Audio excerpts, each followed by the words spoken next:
I'm not your dad here, girl.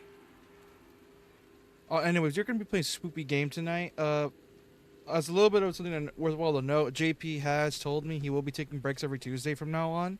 So yeah, it's just gonna be me and y'all chat. Yeah.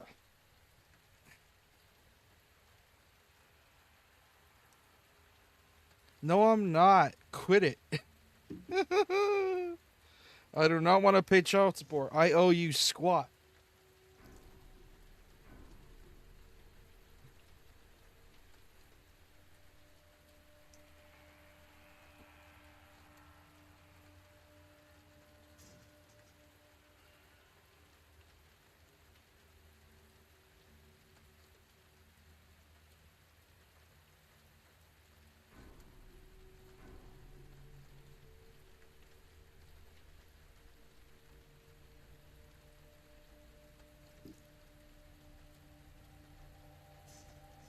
How to McDoodle. Ugh. Ah, back hurts. Anyways, let's go on with this.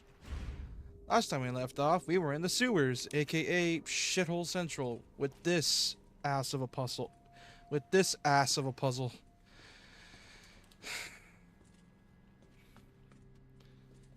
Oh, this one's annoying. Time to look at my notes once again because I refuse to be doing this puzzle because I hate this one. It's annoyingly frustrating because it's so hard to tell which is which. And my memory is shit, so I need to remember what I had.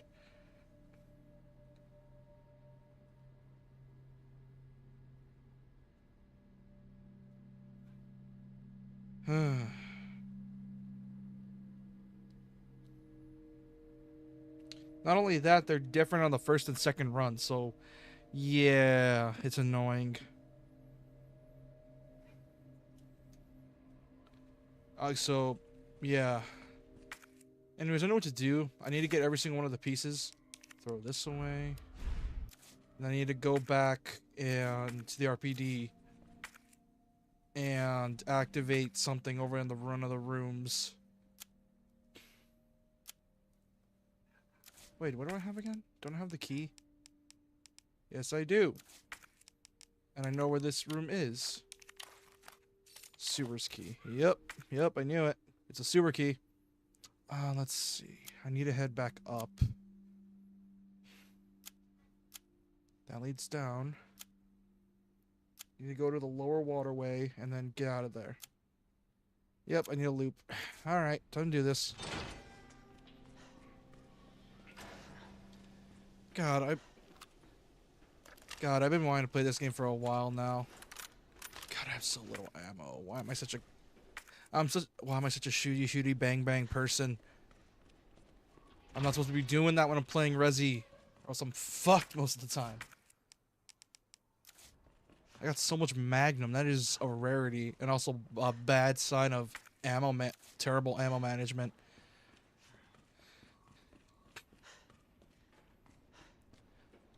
Speaking of which, I'm hoping. Yeah, yeah. What is it, your girl? What is it? What'd you discover? Yes, your girl. What is it? Tell the whole class.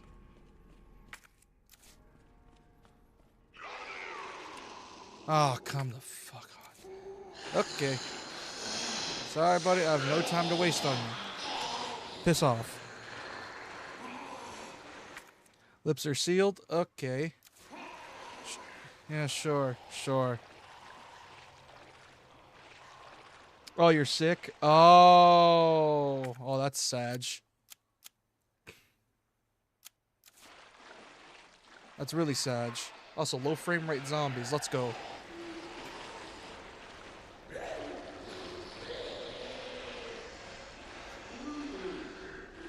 Oh, you're sad? Oh, something happened?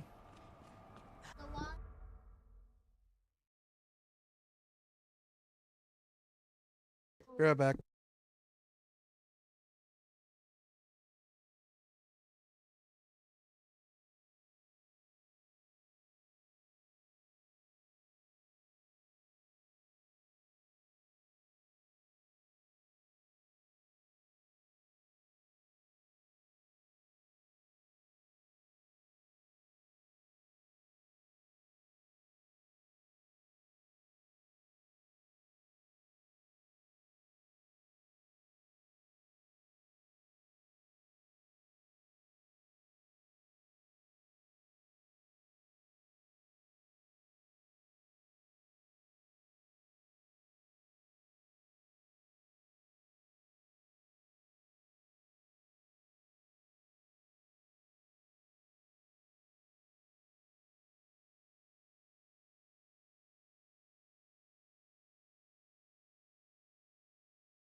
Yeah, I know, man. It gets a good game. I know that. Also, hi, welcome back.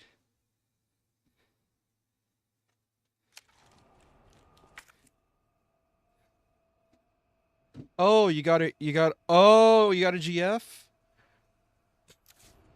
Well, congratulations.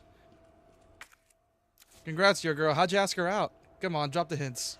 How'd you ask her out? Come on. Come on, spill it. How'd you ask her out?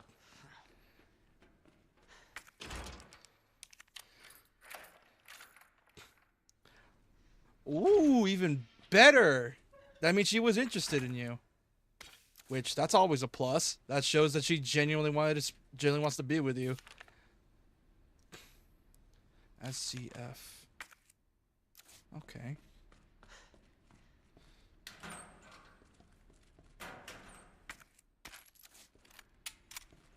Fun. I only played my first survival horror game around last year. It was Resident Evil 4 Remake, and then I got obsessed with Resident Evil and played pretty much every numbered entry. Welcome to the cult, my friend. You're not gonna leave this for a while. You're not gonna leave this place for a while. Welcome to our own personal hell that we love to be in. Because once you play one, you gotta play all of them. And I mean all of them. After all, by the end of the summer, every single game's gonna be on the same gen. The only number of adventures I played is RE0 and 5. Yeah. Yeah, it is. It's a good hell to be in. Because you get to play a lot of good games, except 6, which if you're gonna play RE6, play it with friends. It's one of those games that came out in that era of gaming where you sort of had to play it with friends because of the whole co-op dedicated type gameplay. RE5 is the same way. Let's go. Lightning Hawk. Put on you. There we go. I have a stronger Lightning Hawk. Ooh, passed on some Magnum ammo too. God, how much Magnum ammo do I have? Jesus. Played RE6 and think it was too bad the way I look at it. An awful Resident game, but it's a pretty fun time overall. It feels like a really over-the-top action movie from the 90s. That's sort of the point. It came out in that era of shooters where, because COD was popular at the time along with Gears of War and like super over-the-top high-stakes shooters, they sort of were like, okay, we need to try to get Resi's losing steam. We need to figure out a way to make back money on Resi. And they were like, why not make it super action-packed and, like, you know, not scary because reasons. And yeah, that's how RE6 became a thing. And then 7 happened, and 7 proved to be amazing. Why? Because it's RE7. Which, play RE7. It is horrifying, and it's awesome, and I wouldn't recommend it enough. Because it practically revived the series.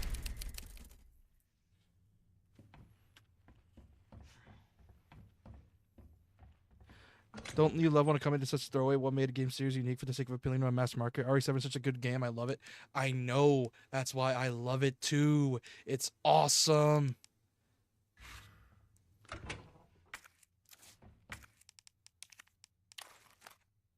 Did I already use this? Oh. Oh, it's for the horses. Okay. Yeah, but luckily Capcom fixed their shit because they did a whole restructuring, and now RE7 was a hit, and ever since RE7 they made banger after banger after banger, except for Exoprimal. Not because that game's bad, but because, well, it was in a market that was already oversaturated to begin with, so I don't blame them for that. Other than that, bangers after bangers. Unfortunately, there are some of those bangers that are unaware, like, for example, Kunitsugami, which, oh my god, that game's great. And we don't hear enough about it because it's so unique and weird. That, and we're getting, like I said, it revived, yeah, like, ever since RE7, they've been on a fucking roll. Like, we're getting back to the golden years of Capcom, which is like the 2000s/90s. Because Capcom, yeah, obviously, like every gaming company, they have their bad spots. And there's always, and as you know, it's always a 50-50 chance whether a game company is going to succeed or get their shit kicked in. Luckily, though, well,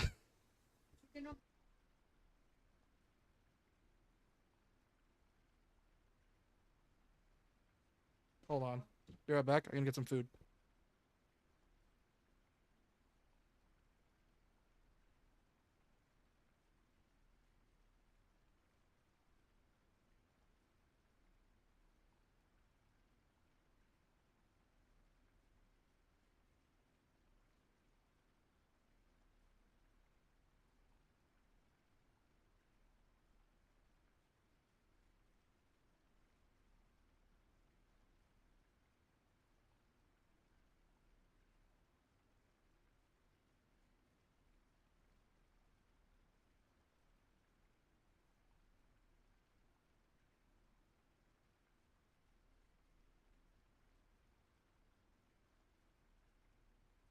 Capcom has like 50 different amazing franchises. Who knows? Maybe they'll be bring back Dino Crisis one day. Oh, dude, that's the dream. Um, like, here's the thing. Back then, you didn't. Dino Crisis was great until it wasn't. Like one and two were awesome. Then three happened. That's the common consensus, anyways. I personally never touched three. I just know from people that have played it, it's bad experiences. Mainly because how to describe this? Dino Crisis is like the Alien of horror game franchises. Alien of horror game franchises because it literally is. Made that sound like the Avatar intro. Then I don't know why everything was good until the Fire Nation attacked. Ha ha ha! Funny.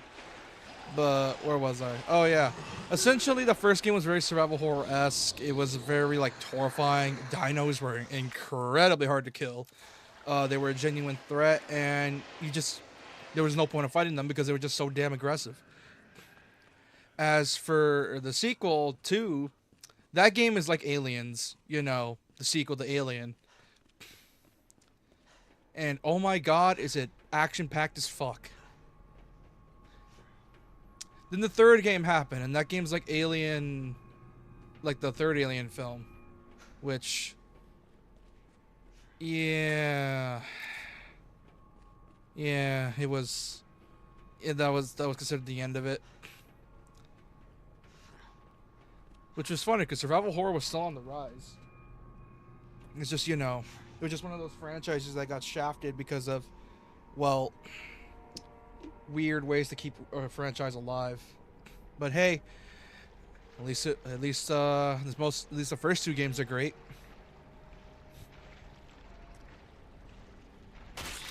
Oh shit! What the hell was that? Yeah. Legally distinct. Oh no! It was a legally distinct xenomorph, baby. Oh my god. This is getting worse. Yeah, it's spreading. Come on. I got a Magnum that's extra strong.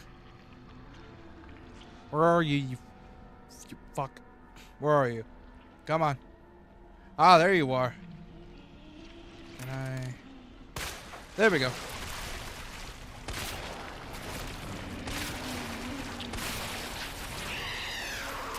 One series I never knew anything about until this year was Onimusha. That I heard a new game was coming out for the series. I was picking up the PS2 so I had to get Onimusha 3. Oh, dude, Onimusha is great. The first game is great. The second game's even better. The third game I haven't touched because I'm waiting for the remaster because obviously they might remaster Onimusha 1 through 4 for Onimusha 5, aka Samurai's Destiny.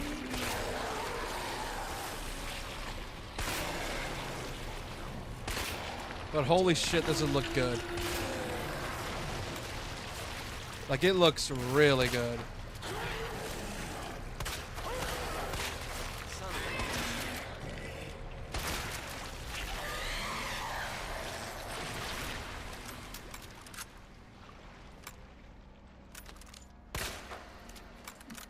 Witcher 3 so far is great. Honestly, I really like it. The combat's amazing. Onimusha's combat's always been good. It's no DMC, but it's good for different reasons. It's not good because like you do all these super stylish combos. It's great because it forces you to think on how you're gonna deal with certain stuff. Onimusha's combat flow is all about like, okay, I'll knock this dude down and this dude's running at me. Okay, block, hit, combo, and it's like, and then it's like, oh, okay, okay, that guy's back up. Okay, go back to take him down. It's a whole chess game in your head. You're making like these super fast split decisions that or quick decisions that are a benefit to you on how you will survive. And then, oh my god, it clicks so well.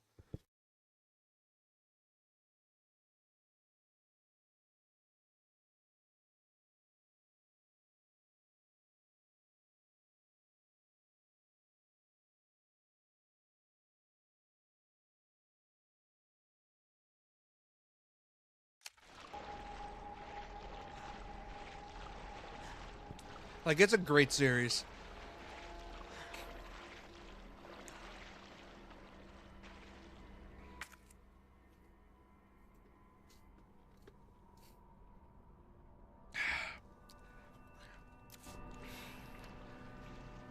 Like if you're gonna play, like if you want a samurai supernatural hack and slash, I highly recommend Onimusha if you can play it.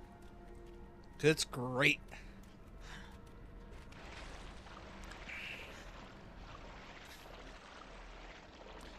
Like you said, it's no DMC, but when I first started playing, I didn't know why. I just felt like the perfect mix of DMC and Resident Evil to an extent.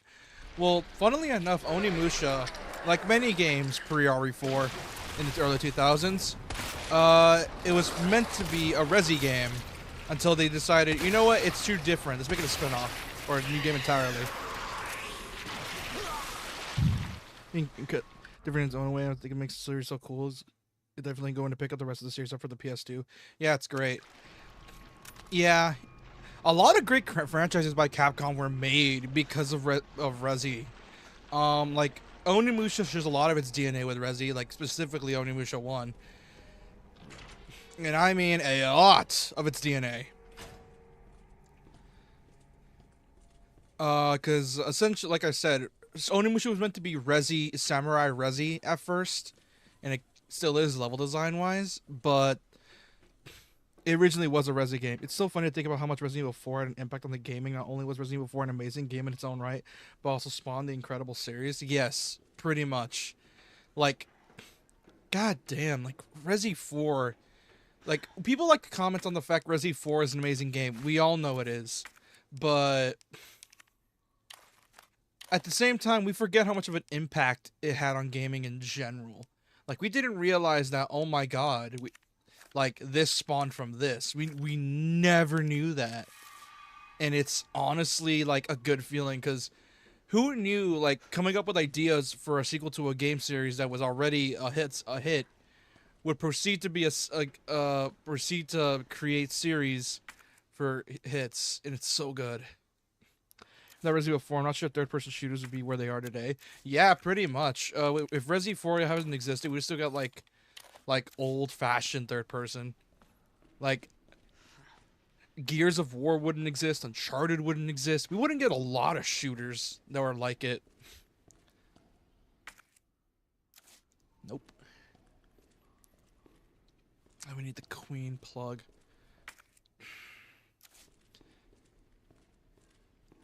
Oh, this part's annoying. I hate the sewer section. It's so annoying.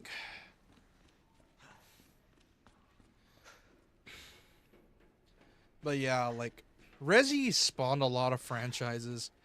It just goes to show how good of a game developer Shinji Mikami was, and his influence on Capcom as a whole.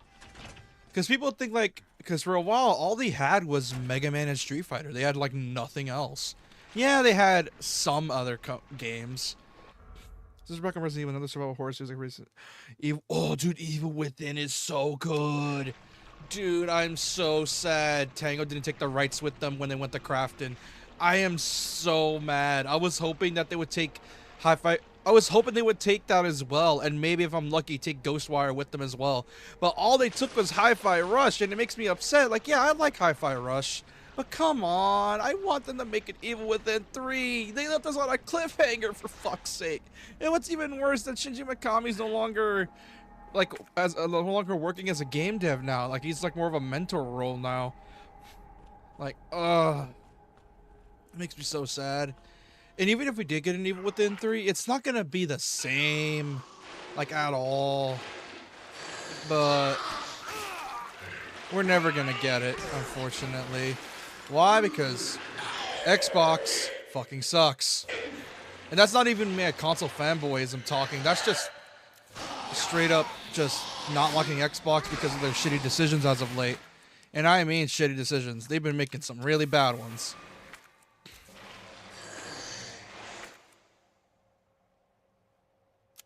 You head back up.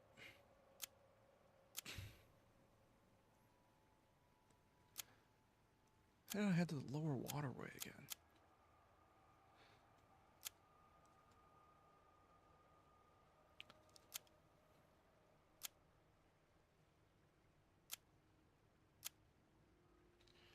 In my personal opinion, I'd rather have two amazing games that end on a cliffhanger than two amazing games, one bad and then let down.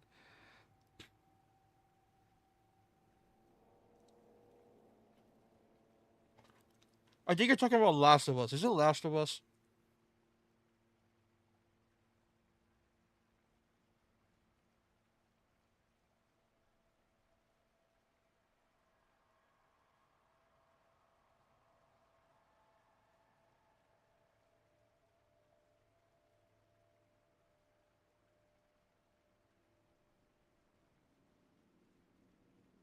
Okay. Because when he said that, the first thing that popped into my head was Last of Us, which, oh boy.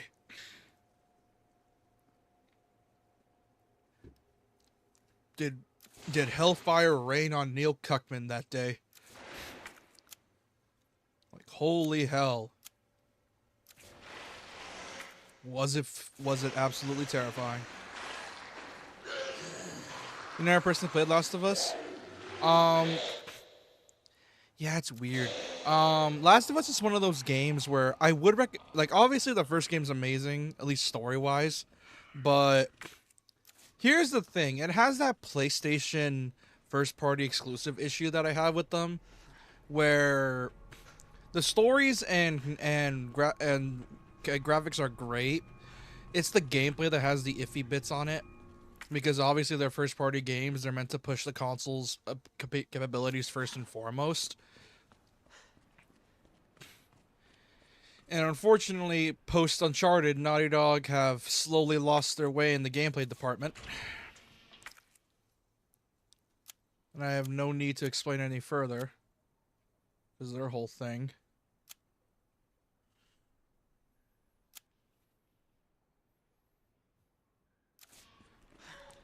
But usually the consensus by fans of the first game is just play the first one and pretend two never existed. Because I don't need to explain how bad the controversies were. You can look it up yourself, which, oh boy, was it bad. Yeah, a lot of people were really, really mad that day. And I mean really mad. Like, the first part should just push gaming as a whole, not just push your hardware to its limits and show people why they need to play the game instead of just looking at how pretty it all is. Exactly. The thing is, I get it. You need to show what the console can do. But at this point, there's not really a reason to, because games are getting so ahead of their ahead graphics wise that there's not really a reason to start pushing your consoles anymore. Like, consoles are just getting better and better as the years go on. There's almost no possible way to truly push them anymore, because at some point we're just gonna have a, like, we're on the 8th gen, 9th gen already. By Gen 11, at that point, how are you gonna? The graphics are not gonna be a good way to justify buying a console anymore. Like, it's not at all. At that point, you're just another third party. You're just another publisher that just so happens to own the console you're playing on. Because once that hits, well, yeah, it's a pawn.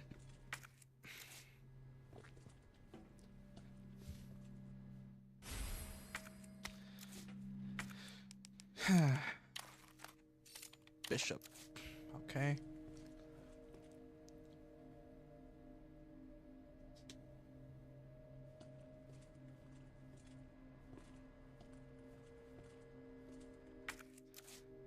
When were graphics ever good enough to justify buying a game? Better yet, when when they have they ever been like that? Oh, I don't know, Crisis.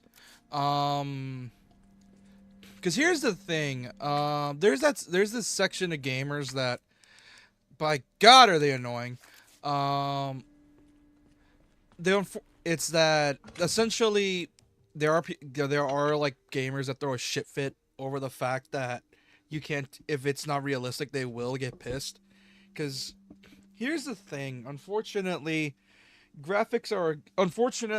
the industry, graphics are a good selling point because you could show off, oh, look how pretty this game is, look how cool this, look how cool the game is, and then after that they show off gameplay. The thing is, though, because good graphics, or at least semi-realistic graphics, are getting on the rise, there comes a point where it's like obviously diminishing returns, and at that point, it's just like, what's the point of pushing graphics when everything's gonna look the same? It's why I'm all, like I said, it's always why I'm more of an art style guy. Like, I don't give a fuck if the game looks like dog shit as long as the art style's great. Like, one of my favorite games is obviously, and I don't mean like this typical, oh, I love pixel art graphics because they're so simple, like they're not 3D and their art style's gorgeous. But no, I don't mean like that. I mean games that are like, you could tell they were made on a budget, but there was a lot of soul put into them. It's why I like indie games that punch above their weight and succeed, because it showed that they truly did care. Yeah, Hi-Fi Rush is a really good example. Seriously, a game can be absolutely gorgeous. Example, Sonic Forces, but can be fucking dog water because of the gameplay. And at that point, why should the graphics matter? Yeah, it shouldn't. Unfortunately, it's a good selling point. It gets people's attention. That's sort of the point. Unfortunately, some devs put emphasis on that, and when they play the game, they realize, oh, it's bare bones. For example, Uncharted and Last of Us. Last of Us was just this cover shooter with heavy emphasis on stealth. I'm gonna say it right now. Like, Last of Us is like the first game specifically is a cover shooter with an emphasis on stealth. That's all I'm saying. Like, the gameplay is not unique. Is it good? Yeah, it's decent, but don't expect like the most in-depth stuff. And at least Part 2's gameplay is better, but it's a diet MGS5. And I say that as a compliment because, well, it's like, oh, look at that unique level design. Unfortunately, everything else is dumb. Like, in a perfect world, we'd have games, every game we play would look amazing and have great gameplay. Unfortunately, we don't live in that world.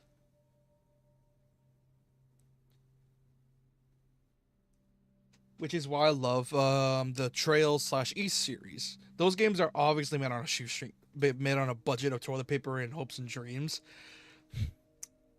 Another game with an amazing art style is Ultimate Spider-Man that released on the original Xbox and PS2. Oh, that's one I want to try out someday. I don't own it, and I have a GameCube, so I will try to get my hands on it at some point. I just need to get a adapter for the AV out and to get an AV out cord.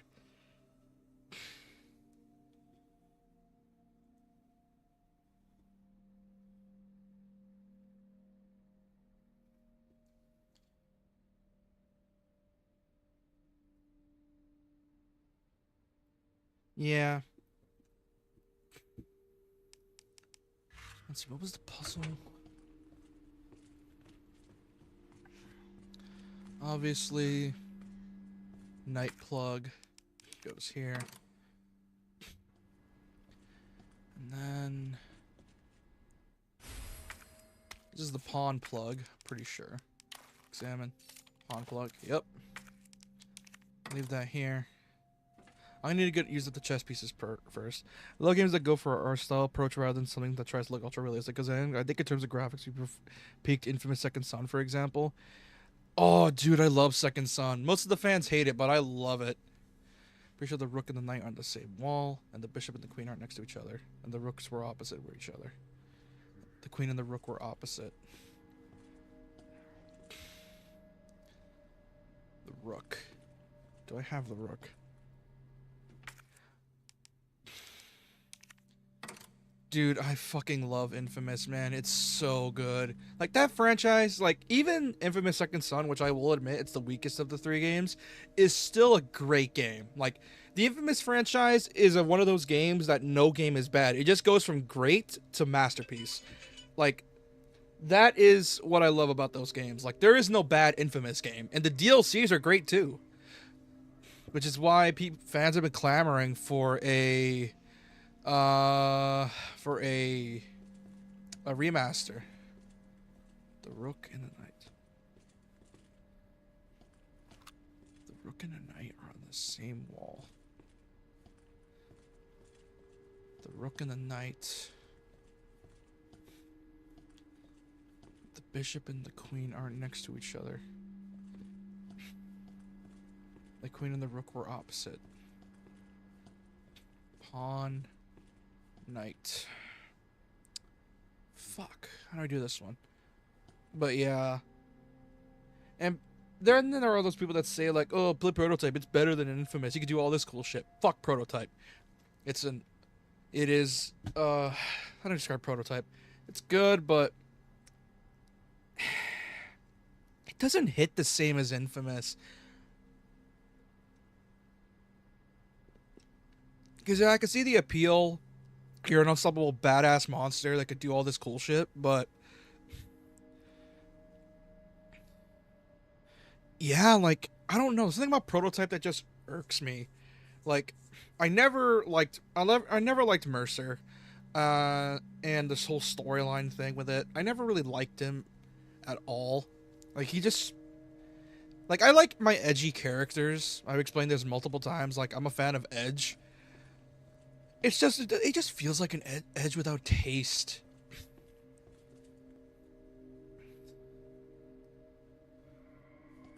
The Queen and the Rook.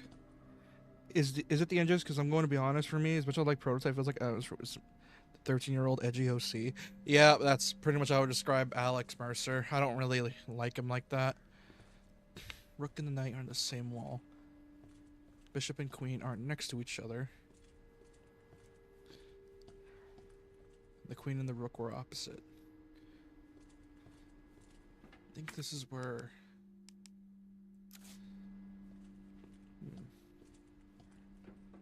Get this back.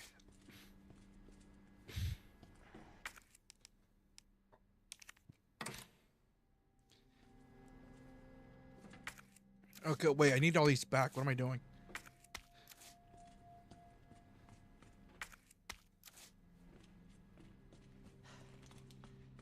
Next, I'll need to put away the... Where's the black leather jacket? You can eat people and then make them tons of blades. Yeah, yeah. Like, I don't know. Prototype just doesn't appeal to me, like, at all. Like I said, I love my Edge, but is a thing called too much. It's why, justifiably so, I'm not a fan of fucking Lee, or whatever his name was from Mass Effect 3. He was dog shit. I hate that guy. Like, he sucks. And he does the cardinal sin of gaming of losing in the cutscene. So yeah, he could suck my dick. Where he makes you lose the cutscene because story. Which I hate that trope so much. At least make him hard to kill. At least do that. Now we could justify us losing, but nope. Has to do that. It's because of story reasons. Because BioWare was falling off around that time. Inquisition was their last good game, and then they fucked up after that. Like, I don't hate Andromeda. I think it's decent. Like, gameplay was definitely an improvement, that's for sure, but goddamn, did they fall off hard. Thinking of playing the Neo series. Dude, play Neo. First one you can skip, mainly because that game is just plain old bullshit. It's Neo 1's weird. Like, it was one of the first Souls-likes to come out, or at least one of the first that were inspired by it, at least for a time. And Neo 1 is just, ugh. It's just, I don't like it. It's way too bullshit for me.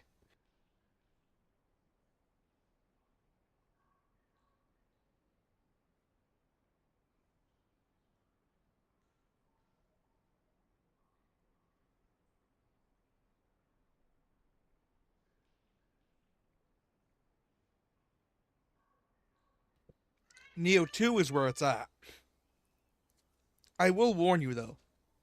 Those games are time seekers or sinkers. If you want to get the full experience of the game, you need to be playing it multiple times.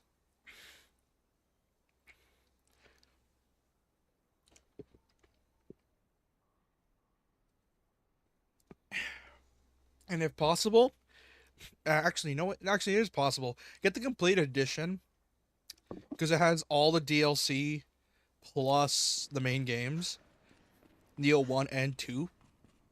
And even better, as a DLC for I think Neo 2, you get to fight Ryu Hayabusa's ancestor. And you can get the Azuna drop. And I'm like, fuck yeah. Yeah, it's one of those games that like, they put a lot of content into the Neo series. And I mean a lot of content. There is a lot of stuff to do in that game. You essentially got to treat Neo like an MMO. With like making a build and all that, like for the first time playthrough, it's you don't gotta worry about builds. That's the common consensus. But after that, you gotta figure out your builds. Oh, dude, I've been playing Rise. I love Rise. Like I've been looking for a good samurai game for a while now, and Rise was up there for me. And oh, it's so good. But yeah, I played Rise. Rise is awesome.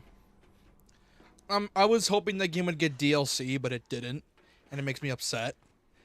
Cause we could have like had a lot of stuff. Like I think they must have. I think not gonna lie, I think they must have blowed their load with all like the story. Cause I'm pretty sure they covered mainly and like the westernization of Japan, like the entirety of it.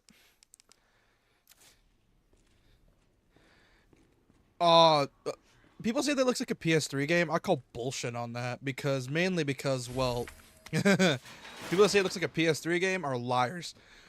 I say that because well, I mean, it's a Team Ninja engine. I think the reason people say that is, yeah, I think the main reason people say that is because Team Ninja back in the day were known for being very graphically impressive. Like even Ninja Gaiden 2 back in '08 looks really good for the time.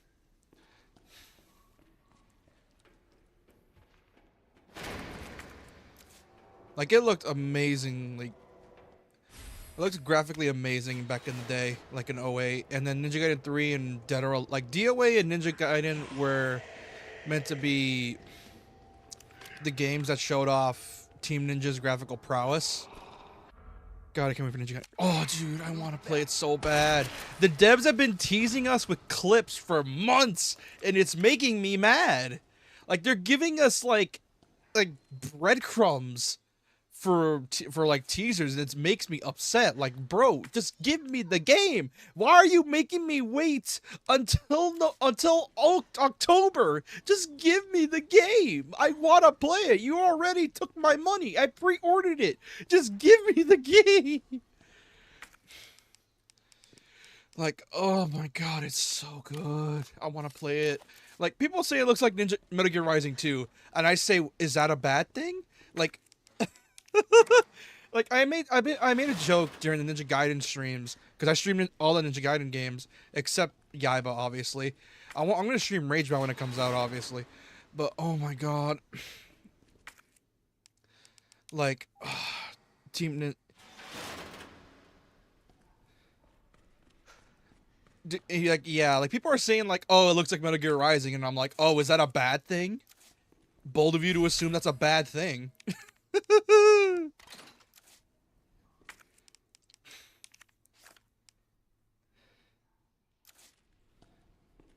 Because I meant the joke a while back of, hey, if it's Metal Gear, like, oh, you think it's like, oh, okay, it's like, how do I say this? I was like, at worst, we get Metal Gear Rising 2. At best, we get Ninja Gaiden 4. There is no losing in this, and I don't care. I am playing that game on launch. And I am going to stream it all week. I don't care who gets in my way. I am streaming that all week. It is awesome. It looks so good already, and I just want to play it so bad, but Team Ninja's teasing me. And it makes me mad because they know fully well that their fans want to play that game, and they're teasing us the whole time. Oh, you're one of the few people that like Yaiba. Oh god. Yaiba's so weird, man. It's such a weird game in general.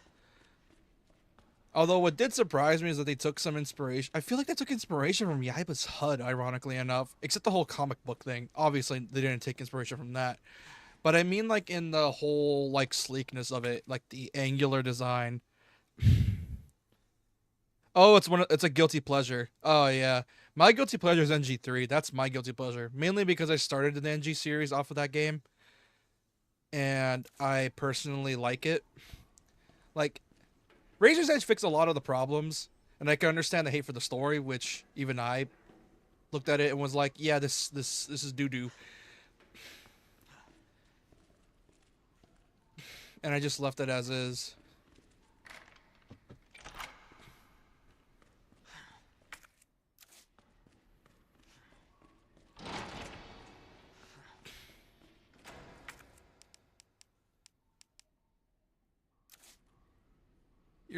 You're the only Metal Gear game I've played is Metal Gear Rising. I don't blame you.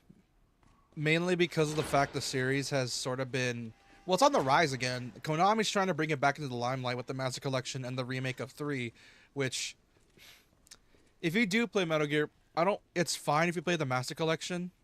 Like, I don't really care. You can play it however you want.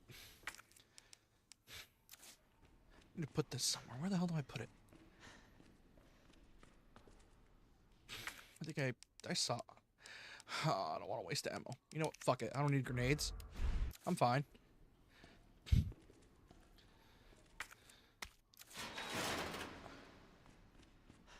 There's like a lot of debate on the Master Collection with the Metal Gear community.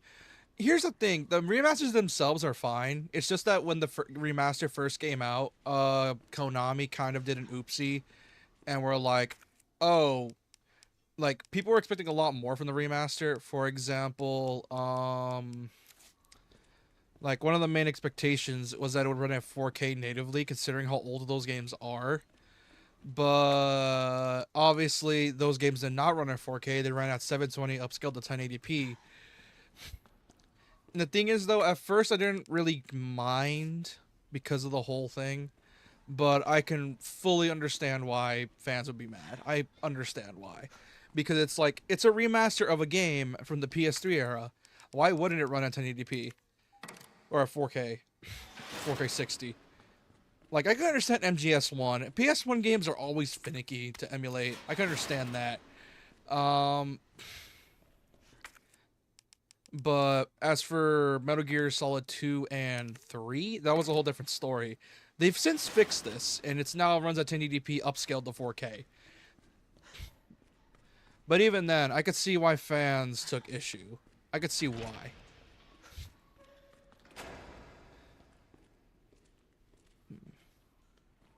How do I do this?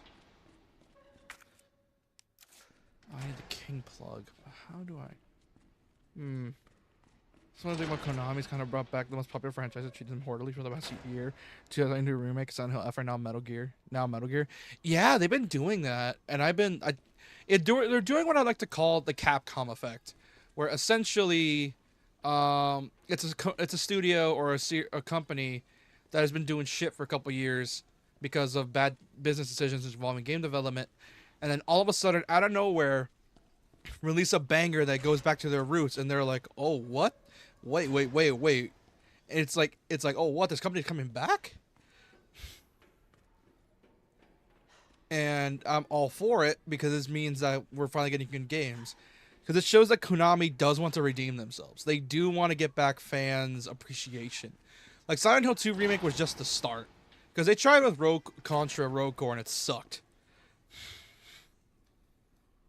Yeah, that's pretty much it. That's pretty much it, dude. That's that's pretty much it.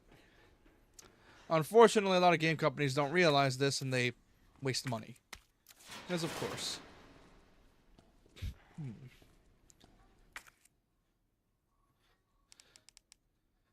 Yeah, pretty much. How do I do this?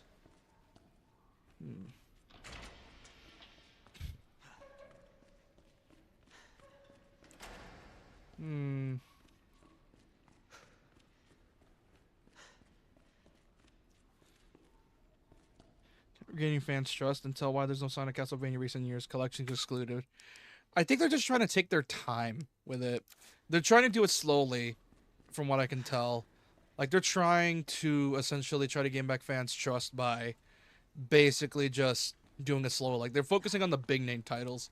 Because since then, Castlevania hasn't really been on everyone's minds. Like, when people think of Konami nowadays, they think of Metal Gear, which is unfortunate.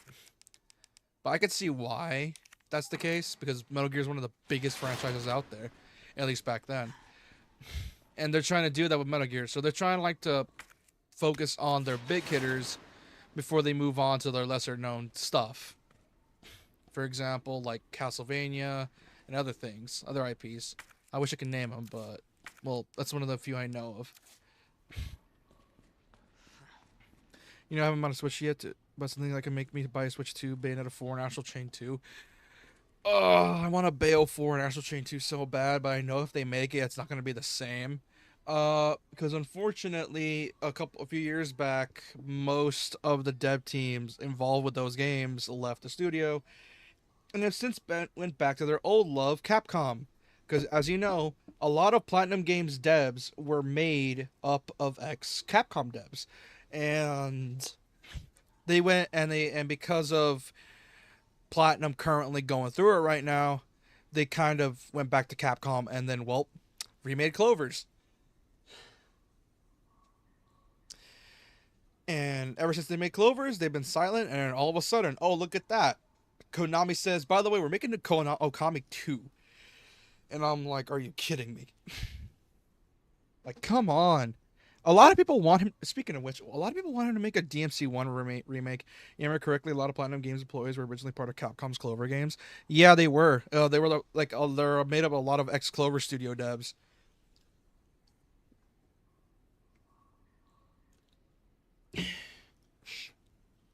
Since then, they've sort of been like traveling through companies. Like, because here's the thing with Platinum that's an unfortunate truth. A lot of their original games don't sell all that well. The only one I know that sold well was Bayonetta. Yeah, I love a DMC6, but the thing is, though, Kamiya, he has a lot of respect for Itsuno. Like, he doesn't feel comfortable doing that. Like, he has a lot of respect, and has outright admitted DMC would not be where it was if not for Itsuno. Because I don't even think Kamiya would have thought to do what he did.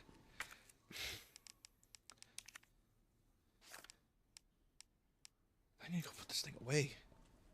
Alright, I need to go put this thing away and loop.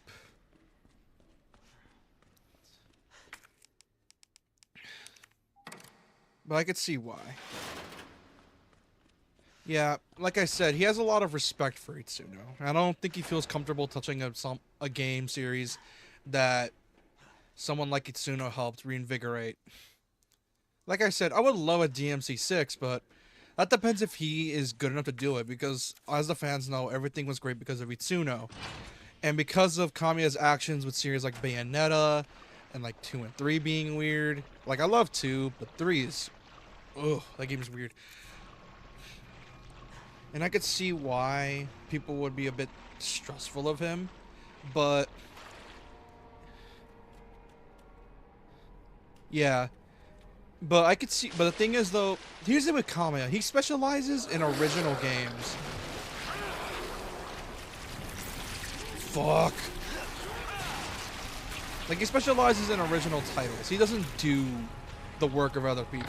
He doesn't like to do it, because he doesn't feel like he can... I don't know if it's a combination of ego or just something, he just prefers not to do that. But he does not like touching the work of other people, no matter what happens. Which, I think it's just some form of respect from him. Oh, and I got space. Look at that. You know, forget like copyright issues for a second. Imagine how hard a Devil May Cry. Dude, that's my dream, man. I want a Bayonetta DMC crossover. It just depends, but we all know if that were to be the case, either it has to be Sega to fund it, because the only reason Bayonetta exists is because Nintendo. They're the only reasons that series exists. But now that Capcom is like on the rise, they can make a deal with Sega, because Here's the thing with Bayonetta. It's in a weird copyright limbo right now. Like it's made by Platinum, owned by Sega, but because Nintendo funds the series, they own a stake in it as well, and that's why we'll probably never see ports of 2 and 3 to other consoles.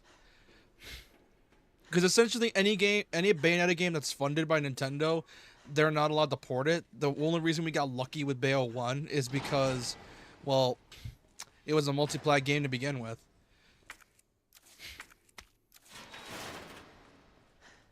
So I could see, so it's going to be hard. Because obviously we want a Bayo DMC crossover. I want one so bad. And my co-host JP thought we would get it. Yeah, it's a really messy copyright situation. Hopefully one day Capcom or another studio walks up to Nintendo and gives them fact stats for Bayonetta. Here's the thing with Nintendo though, even if you did offer them, they're really stingy. And I don't mean like stingy in the, oh, they don't like to pay a lot of money. I mean stingy with the fact that they just don't like sharing their IPs at all. Like, the only reason we got Mario plus Rabbids is because, well, it was obviously, it's a Nintendo exclusive. But, oh my god, it's just a weird thing involving copyright that my brain can't understand. Because obviously, there's two ways that can go down. Either that Bayonetta DMC crossover would be multiplat, or Nintendo would fund it and be a Switch exclusive game. Which, not gonna lie, the only thing making me want to buy a Switch 2 is remasters of Bayo 1, 2, and 3. That's the only way I'm gonna get a Switch 2. Plus ports of DMC 4 and 5, along with Resi ports to the Switch 2. Because I want to play Resi on the go and DMC 5 on the go. Remote play just doesn't do it for me because of how fast those games are, except Resi. Fair enough. I don't think when it comes to Bayonetta, they might make an exception and extend wishful thinking on my part. But Bayonetta isn't really a seller. Love games, but they don't sell. Yeah, that's true. And I think the main reason why Bayonetta just doesn't sell. Imagine that DMC and Bayo crossover happens. You end up seeing Dante fighting Bayo, Virgil fights John, and Nero fights Viola. Effectively, the counterparts fighting each other. Yeah. And here's the thing. I'm hoping that happens because, well, obviously because DMC was on the rise. I mean, for fuck's sake, the anime... I went... Like, I get it. The anime pissed a lot of people off. But you cannot deny, it brought fans to the series. And I mean brought fans to the series.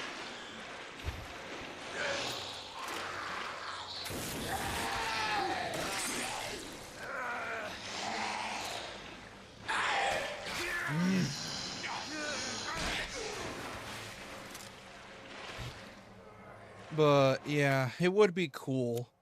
I just don't know if they want to do it because like I said, Bayonetta, what was I going to say? Oh yeah. It's because of the fact games like DMC and Bayonetta are in a subgenre that doesn't really sell all that much to begin with. Like, character action games in general, unfortunately, despite how cool they look, don't sell.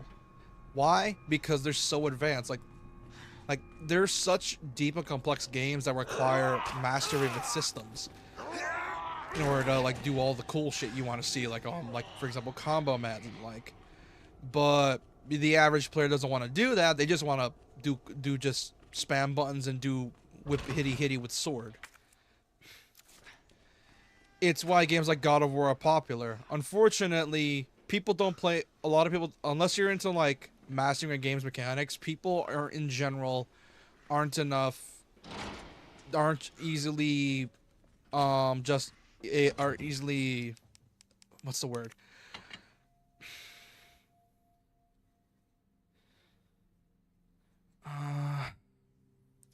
Let's see, what's the word? They aren't convinced by a deep combat system, essentially. Unfortunately, the reason games like God of War work is because of the whole thing with it.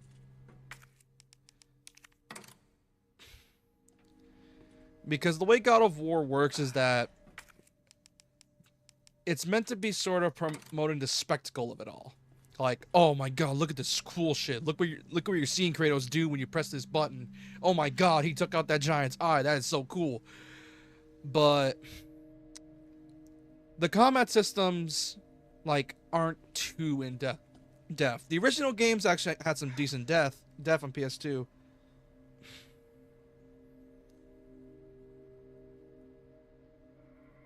Yeah, that's the thing. Yeah, if you like, I think the balance. Yeah, that's essentially it. Muso games are one of those series that, yeah, like I understand the appeal of Muso. I love me a Muso every now and then because I just like the every now and then when I'm bored. But if you want combat depth, you gotta go for character action. Musos just don't hit it right unless you're playing Sengoku Basara. That one's awesome. But unfortunately, people don't play games like that for combat depth. Yeah. Then there's the good Musos. The good Musos I do recommend are Hyrule Warriors, specifically the original. And if you're curious about like and the Breath of the Wild spin-off Muso games. And ironically enough, Femblem Muso, like the Femblem Musos are decently fun, apparently. Like I want to try out the original Warriors and maybe someday Three Hopes. The reason I'm saying someday Three Hopes is I'm currently playing through Three Houses and I don't want to like spoil myself yet. But yeah, like they're great. Like one of the few good Musos. Along with the Power Warriors games. Everyone want to play a game you know is bad for me. I don't know why, but I kind of want to play Devil's Third. Oh my god. Devil's Third. Oh, I haven't heard that name in forever. I haven't heard about Devil's Third in forever. That is a game I had erased from my memory because I forgot about that game. Like, holy, you just unlocked it. I still remember that one joke involving the Game Grumps playing it, that they had a running gag for that entire playthrough, and I love that gag. It was like, because Ivan was a Russian, obviously, or a Russian sounding name. They just made him sound Russian throughout the entire playthrough and only said like 2 to 3 words minimum, and it was so funny. Broken Knight on the same wall. Like, oh my god, it was so funny. Oh no, don't play Ride to Hell. Ride to Hell sucks. Do not touch it. Do not touch it. It's horrible. Like, it is just not good at all.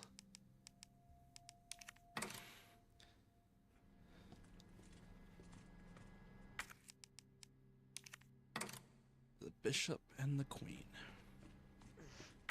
Completely train wreck of a game, but also had a plane crashed on it.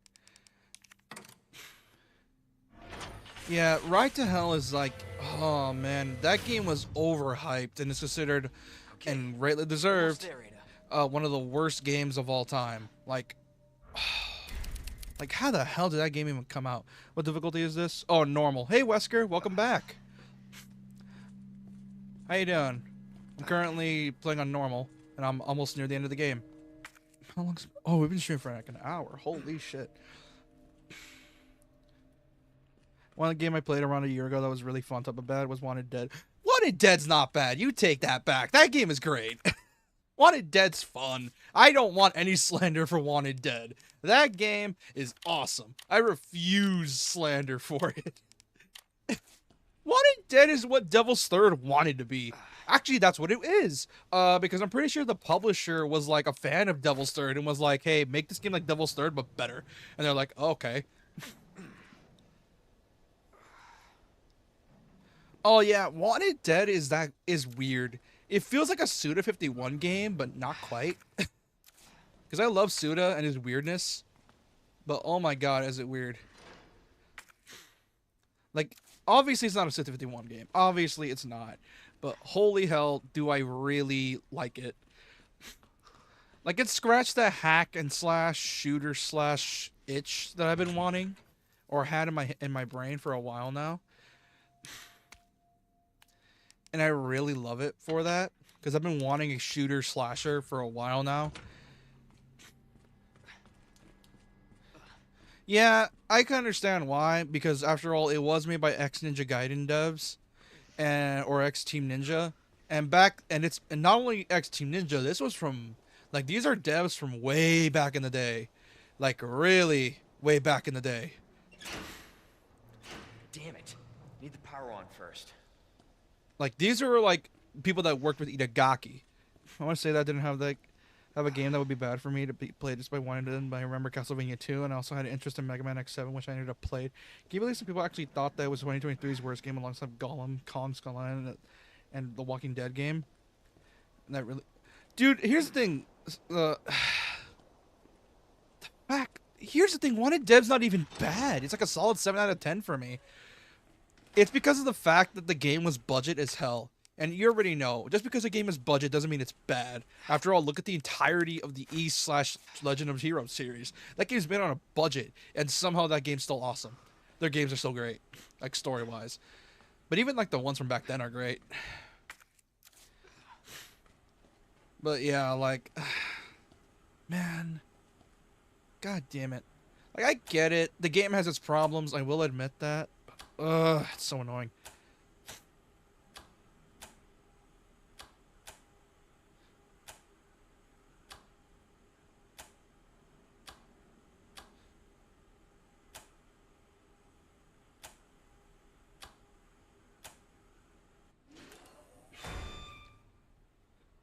Was Biomutant?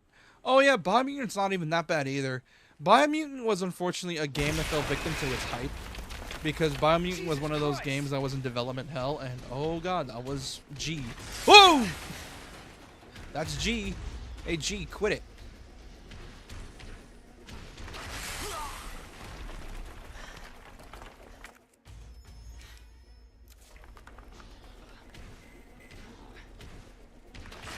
Whew.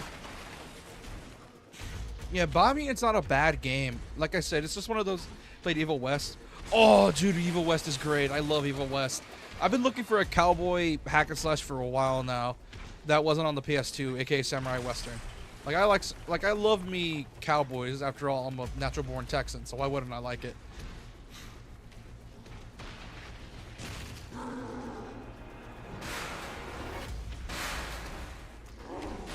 Oh shit.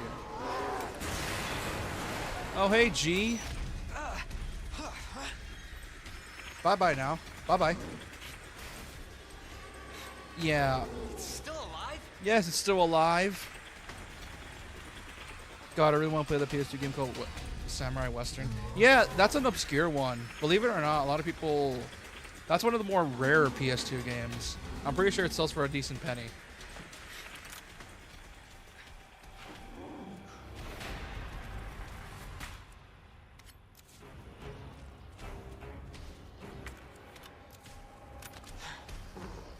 Oh shit! Oh god. The other for me would be like Battle Network 4. I want to play more Battle Network, but also be able to say I've played all the Battle Network series. Yeah, same with me. I played the entirety of DMC 5 or DMC. As you know, you were there with me for the reboot, unfortunately.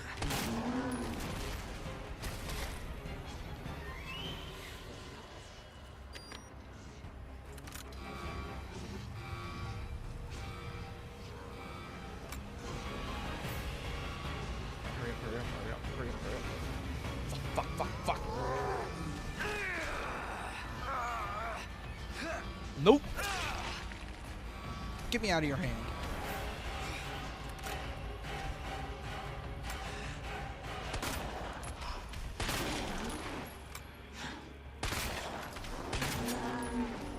Now I got you. Touch it with a magnum, buddy. Get ready to get your shit wrecked. Let's go. Please just do it one time only, please. I don't have any ammo. Yes! No! Oh! God damn it. Okay. Okay, how am I gonna do this? I got flamethrower. Oh god. I'm running low. I'm low on ammo. Magnum. Okay.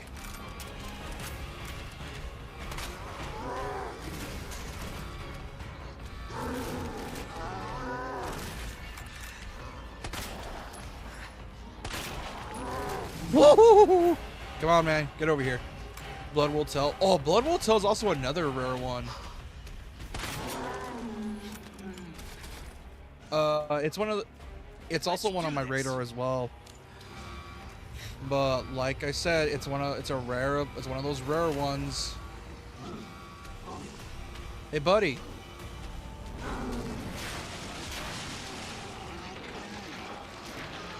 Yeah, a lot of the... Yeah, it's a shame. Why does gaming have to be like that?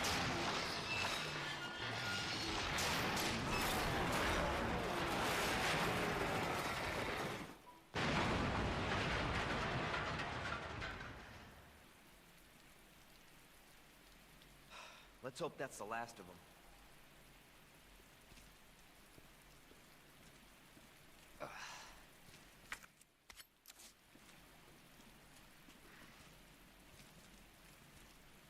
Yeah, no hits. No hits. That's a rarity. Usually every time I fight this man, I always get hit in some shape or form. Either way, pulled it off. Yeah, it's not the last of him. It's Resi. It's when a pursuer enemy like this comes back, it's never truly the last of him until it's the final level. Looking at you, Mr. X. Jackass refuses to stay dead. Ada! Ada, where are you? Over here! Ada! I was getting worried there for a sec. I can't get it out. I don't know if I should, Just do it. I can't walk like this. Okay. It's gonna hurt. Hold on. I can do it myself. Just relax, okay?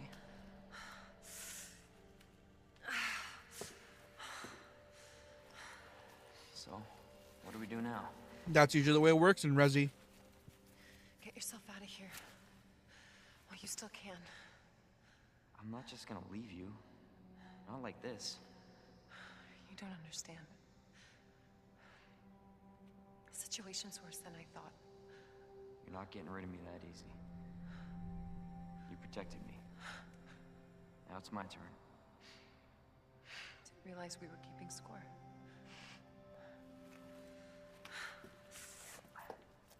Grab my shoulder. Don't push it, rookie. Okay, just trying to help. Watch your step. You want to help? We have to get to the nest. Nest? Umbrella's lab, right beneath us. Net let it slip. That's where the virus samples are. You up for this? Think I could fit it in my schedule. It's Resi. We always have to go to a lab at every game. We got work to do. Yes, ma'am.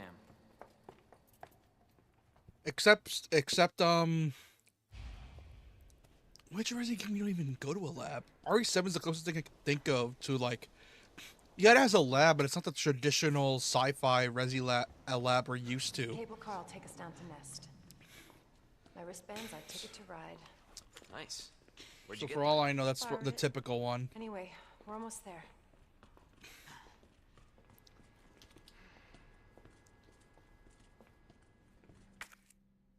The lab's over here. Oh, Lords of Shadows are guilty pleasures of mine. I think my first Castlevania was a Lords of Shadow game, specifically Mirror of Fate, which that one I love. Unfortunately, when I bought it on Steam again and tried to play it, the game has a nasty Let me carry you. The game has a really nasty habit of crashing. And I mean really nasty habit. I got that game alongside Revelations 1, which also favorite. Revelations are, oh my god, Revelations is so Worse good. than it looks. The fact that RE9, or at least Got one foot in the grave. one of the Resis in development was Revelations 3, but then got canceled, makes me so mad. And I'm like, oh, Revelations 3 can exist. It can. Like, come on, man. I want Revelations 3 so bad. I want it so bad. Take us where... Oh, dude, if you ever can play it, Revelations 1 is basically on every platform nowadays. It's on Switch, it's on PC, it's on Xbox, it's on PlayStation, and if you're an oldie type, it's on PS3 and 360 and 3DS. This may be a one-way ride, so be prepared, Leon. Yeah, I got all the stuff I needed to get. There's not really a point. Unless I missed a room. Did I miss a room? Oh, yes, I did. The water injection chamber. I did miss a room. I need to get to the water injection chamber. I just forgot how. I played Rev 2. Rev 2 is... I like Rev 2, but... Oh my god, Revelations 1 is just a better game. I don't know. Revelations 1 is so weird. Like, no, Rev 2 is super weird. Not Revelations 1. Rev 1's great. Revelations 2 is weird in a lot of strange ways. Like, for one, it's episodic, which means you have to wait every few weeks to get a new episode. But the thing is, the game was already pretty much complete, so why would they bother making making it episodic when it already was a game that was... It's just weird.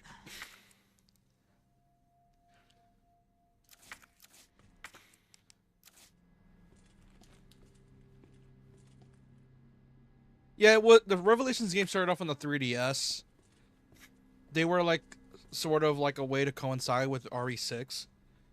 Trying to do what Telltale was doing, releasing episodes, stuck building up hype for it. Yeah, but here's the thing, is that the main reason Rev 2 did so well is mostly for the fact that, well, you remember which one it was. Is that at least Revelations 1 did really well because it was actually a really well-designed Resi game. Like, Revelations 1 was a callback to the classic Resis back at a time where we thought mainline Resi was never going back to that era. And then Rev 2 came out, and it was more of a linear type game. Like, I liked Rev 2, but there were some weird quality bits, weird questionable design decisions in it that kind of irk me. Like, I like Rev 2, don't get me wrong. I like Rev 2, but it's obviously not the best. But yeah, I think that we're trying to do the whole thing with Telltale, because I think, yeah, Telltale was on the rise at the time with games like Walking Dead Season 1 specifically, and Wolf Among Us, which also great game. God, Wolf Among Us 2 looks so promising, but it's taking forever. I think it's the co-op that kind of ruins it a bit. Yeah, like I said, they were trying to improve upon the series' co-op. Here's the problem: is that Revelations was at its core a side series. It was never really meant to. It wasn't really meant to be like the big mainline series. Like, it wasn't never meant to compete with mainline RE. Oh, Vanquish is so good! Oh my god, I never thought anyone would talk about Vanquish. Dude, you realize how good Vanquish is? Like, oh my god. I haven't mastered it, unfortunately. I want to. Holy shit, is that game hard. But, oh my god, it's so fun. Like, oh my god, Vanquish is so good. I haven't beaten it yet because I've been playing it in spurts. Because that game drains my energy so fast because of how fast it is. But, oh my god, it's the good kind of drain, though. The kind of drain where it's just, ooh. Ooh, I love it. I love it with a passion. Yeah, dude, Vanquish is so fun. Like, Vanquish is such a good game.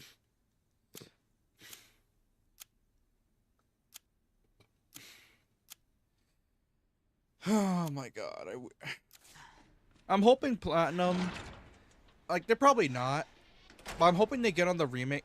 There's a bit, it's so sad that Platinum produces like so many quality titles that get under the radar. They do, and it's mostly because of the marketing they get.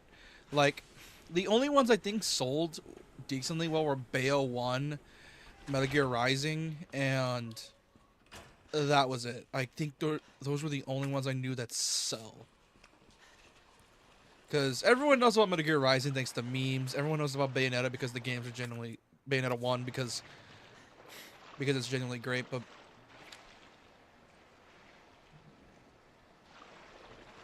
do you remember Bayonetta 2 partnered up with Play? No way, they did. Okay, that's funny. Okay, that's really funny. God, yeah. I wasn't old enough to realize that. Because I think I got the game when I wasn't supposed to be playing Bayo 2. Like, for example, yeah, until I got Playboy and got one of the Playboy girls to dress up as Bayonetta in one of the magazines. Oh, that's so funny. Here's the thing with Bayo. I got into the series young, and I mean really young. Like, I was 11 when Bayo 2 got out. No, not even 11, I was 10. Because my birthday wasn't hit yet, but Bayo 2 came out before my birthday. And because my birthday's in November, so most of the year I'm not even my current age yet. But oh my god. Like, I got into that game unknowingly. The reason I got into Bayo 2 was mainly because of the fact that, well, how do I say this? I got into Bayo 2 mainly because of Game Informer. Because I used to have Game Informer, ironically enough.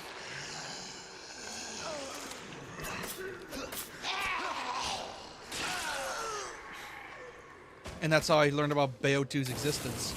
And the thing is, though, at the time, I was watching DMC Combo Mads, and that's when I got into DMC, at least without getting the games at first. Because I did want to get the games at some point, but unfortunately, obviously, I didn't have a PS4, and the HD collection wasn't ported yet. So I couldn't play the HD collection on PS4 yet. But what was out at the time on the Wii U, which I owned, was Bayo 2. So I got Bayo 2 without even seeing gameplay, mind you. I just saw the images and I'm like, okay, that looks fun. And then I got Bayo 2. And, well, the rest was history. Like, oh my, like, you can't deny it. Bayo as a series is very special. The games don't sell, unfortunately. Like, only one was the one that sold decently well, and that game was multiplat. But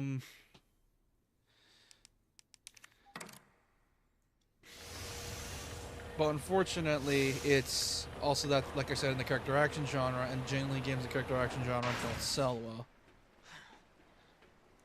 And it makes me sad because I want these games to succeed. And it's very obvious Nintendo had a lot to do with it because they want this series to succeed. But the franchise just doesn't sell, like, at all. Like, it does not sell. And that's the part that's so sad. Because these games are great. Yeah, not all the games are amazing as Bayo 1. I don't think anything could top Bayo 1. But you can't deny these are all great games. It's just a big shame that these games just don't sell.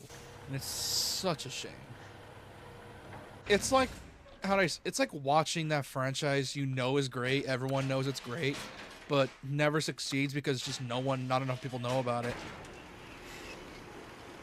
Yeah, like the Bayo games are essentially of the product of, you know, as the series goes on, like the games had to keep up with the fact that they had a running start. But unfortunately, like, yeah, Bayo 2 and 3 aren't as good as 1, unfortunately. But they're not bad games. Far from it. They're all well designed. It's just unfortunate that they're...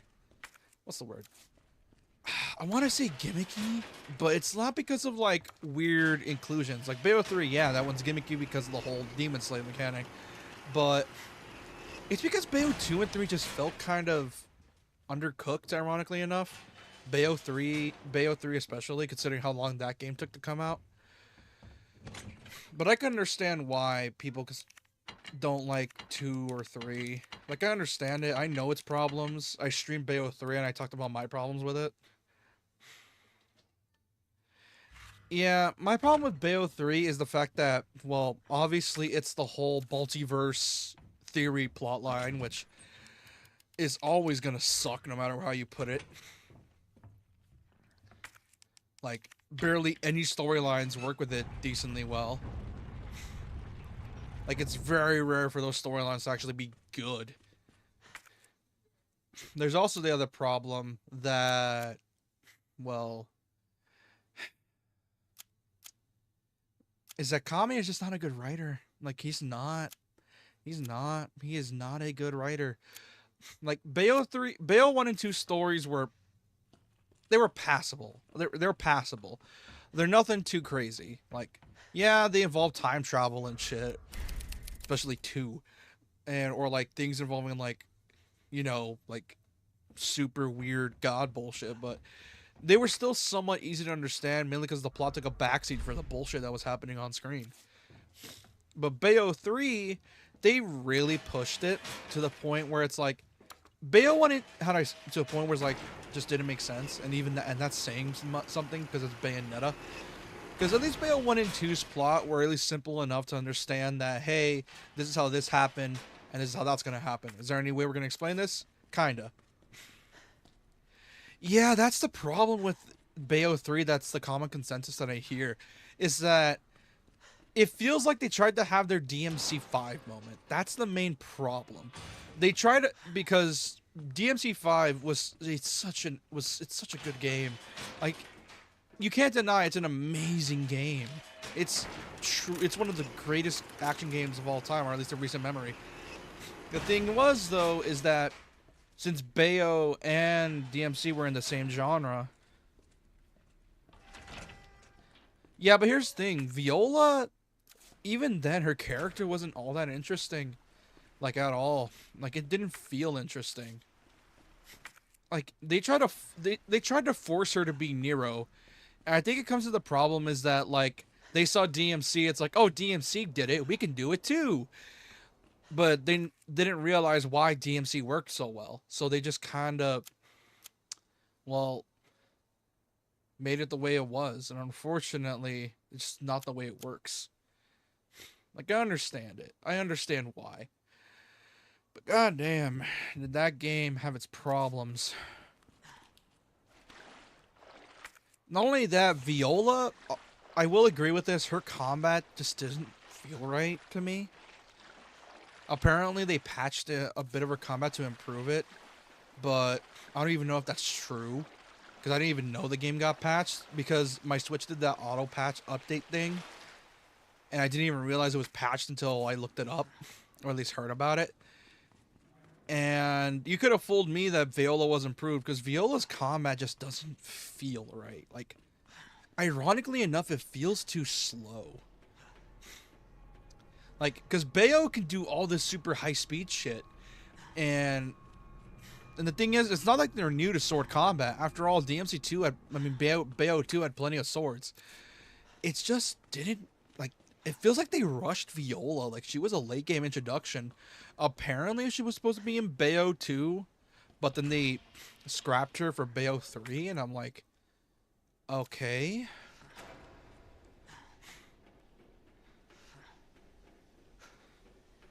Here, not only that, Viola's character just wasn't interesting. Like, cause Bayo, you know her whole thing. She's confident, flirtatious, she's badass, and she's just basically one of the most coolest witches in gaming. But Viola, though, well, obviously, 1, girl failure, 2, she stumbles on her stuff. She doesn't have the same amount of confidence or aura as Bayo, and she doesn't feel right. Like, it feels like they just looked at Marvel, saw the whole multiverse plot thing involving portals and then different like, and it just feels so rushed. And I don't know how to, it's just, I don't know how to explain it. It's, if you want a critique on how Bayo 3, just watch anything involving Bayo 3's story and you'll see what I mean. Because here's the thing, Here's the thing, like, there was some DMC and Bale's plot. I feel like that what they should have done here was have been at 3 her coming into her You know what I was own, and then it thinking? helped like been a I force to can't get more wait for the FBI badass. to raid Umbrella headquarters and take those bastards Yeah, to they should have justice. definitely spent it being her agree, plot. but to be That and clear, the whole multiverse You're not shit. working in official capacity. No, This no. is a federal case. Once we get the G-virus, I'm back on my own. Hey, Leon. Trust me? Trust me? Honestly, if I didn't, you'd probably be dead. Right. I thought I might need your help, and I was right. If you can secure the G-virus, I can make sure what happened in Raccoon City never happens again. Ada, you said it yourself. Biggest It's a lie federal ever. case. I don't have the authority. Look at me. I'm a liability now. If I'm gonna finish this case, you're the last hope I've got. I'm not just gonna leave you here. What if you're attacked? What if you need help? And this is where Leon's simpness becomes a reality. I'll be fine. Oh, that's some weird ghosting. Oh god. Don't worry about me. I gotta see this through. And I want to see you again. I got plenty to live for. Trust me. Now, arriving at Nest.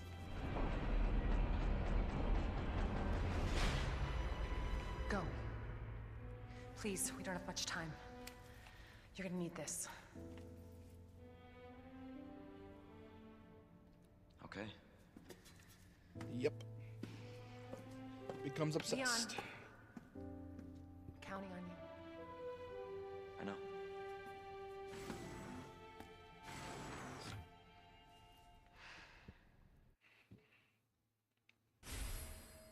Alright, where was I?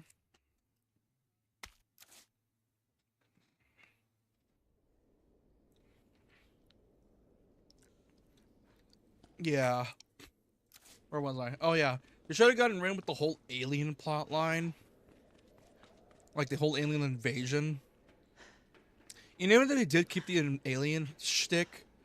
Because I talked about this on, I think, Bayo or something. And thanks to Apuro, he mentioned it to me, and I thought it was a really great idea that they should have done it. They should have done Cthulhu.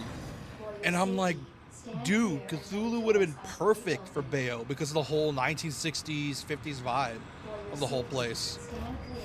And it just makes me wonder why they never did that. And I'm like, that is genius. For your safety, stand clear until the doors are welcome to Nest. Because they could keep their alien idea, and they could do like Lovecraft. Because Okay. Bayo would have been perfect for where Lovecraft, the but G-virus they is. didn't do it, and it makes me mad. Nap room log. 18545, Toby Jackson. Entered at 3:44 a.m. Left at 7:31 a.m. Sarah Takahashi. I think multiverse stories do have potential again, just with Bayonetta felt so formulaic. Yeah, Bayo's just felt formulaic. At least it's not like Bioshock Infinite's plot, where it's full of holes. Oh god. Bioshock Infinite's great, but oh my god, its story just doesn't make sense. It's hard carried by Elizabeth. Yeah, Bioshock is a weird series. Like the first two games are none of the games are bad, but they're if they stay there, where's the bathroom? Who knows? Sarah Takahashi, Walt Page, 12:03 or 12:03 p.m. till 1:36. Anthony White, 12:05 p.m. left at 12:48 p.m. Cyril Archer left at 6 p.m. left at 10 a.m. or 8 a.m. Desmond Locke left at 4 left at 4 hold on 6 a.m. left at 7:58. Dude, you were just reminding me. I was just gonna play God Hand on stream after I'm done with this. Cause I've been doing a God Hand playthrough, but I only do like once per level, because God Hand, as you know, hard game. It kicks my ass and I take forever to play through it.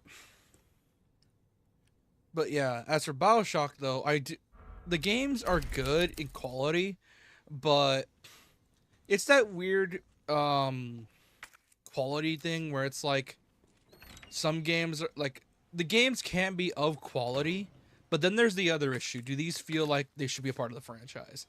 And a lot of fans, after the whole hype with Infinite came away, or was removed, or like people got over the hype, they saw the flaws of Infinite. Because Infinite's world is so weird. Because Bioshock 1 and 2 already had established lore for the world and how they worked. And then Infinite was like, yeah, let's introduce multiverse theory. Remember when Bioshock Infinite came out for years? People were trying to say that the game was like incredible. It was. And it was great, but oh man. Authorized staff only. Beyond. Did Infinite not age well, at least in terms of story? Because, like I said, it's hard carried by Elizabeth. And I do believe she is deserved as one of the best side characters in gaming because her character is so well done. But unfortunately, other than gameplay type stuff, she just doesn't. She can't carry the plot, unfortunately. Because it's that first playthrough syndrome I have with games. Or at least a lot of people have, where it's like, people remember their first playthrough the most. Shit. Because one of the ways people do first playthroughs is like, oh, first playthrough is like, you know, playing the game itself blind, trying to see what all the hubbub's about. And then second playthrough and beyond are basically meant to try to understand the game's plot or what the game was trying to tell you or try to master mechanics. What the hell? And unfortunately, Bio Infinite fell for the... Yeah, because what ended up happening is that Bioshock Infinite fell for the, fell for the whole, oh no. How do I describe this? I'm not going to say woke, because I used to be a grifter, and that reminds me of my grifter days, and I fucking hate my grifter days. How do I say this? Essentially, it had good character writing, but not good actual story. Like, the characters were really well written. I love Booker, I love Elizabeth, I love Comstock. But when it comes to the actual plot, hoo boy is it confusing. Because the whole multiverse lore theory, and I hate that. Like, they could have just kept the whole, like, city in the sky type thing and just keep it like, oh, this city's just crazy. But then they added the whole multiverse theory, and it's just... Like, the world was already cool. You didn't need to ruin it with multiverse theory. Like, I hate it when some stories do that. Because it gets annoying, because multiverse theories never mostly end up good. Anyway, man, I'm going to head off now. Hope you have a good rest of the stream and good night. Oh, thanks, man. Have a good night, too. But yeah, Infinite's just a weird game. It's just a weird game. Oh! It's a weird game in general. Son of a bitch.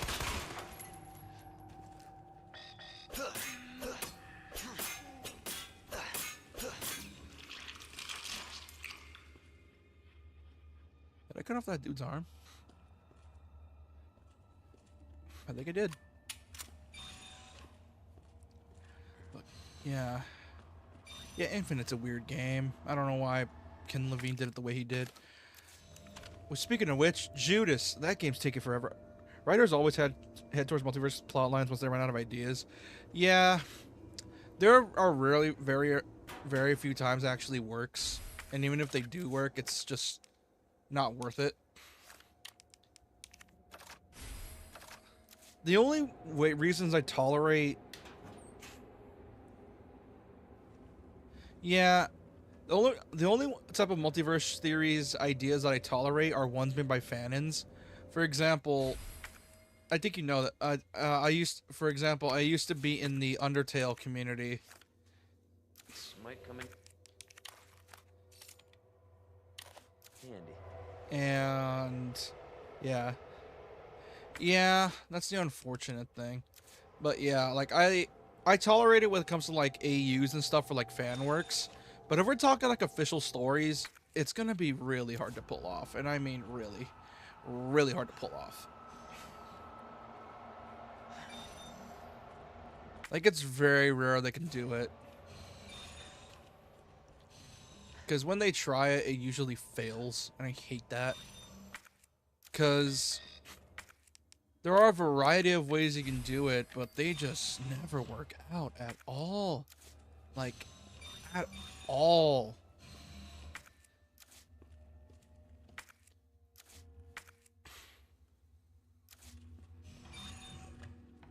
But because it's such an easy trope that a lot of writers fall for, it's why it's so common. Yeah.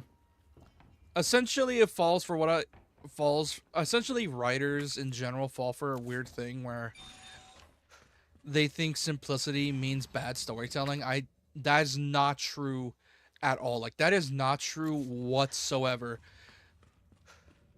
The reason stories with depth come to show is because they start off simple. Every story does. That's just the way you write your stuff.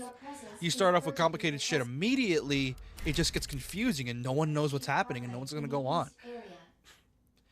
And because of said simplicity, writers are afraid of like, you know, like not standing out or afraid of not being able to show off their talent.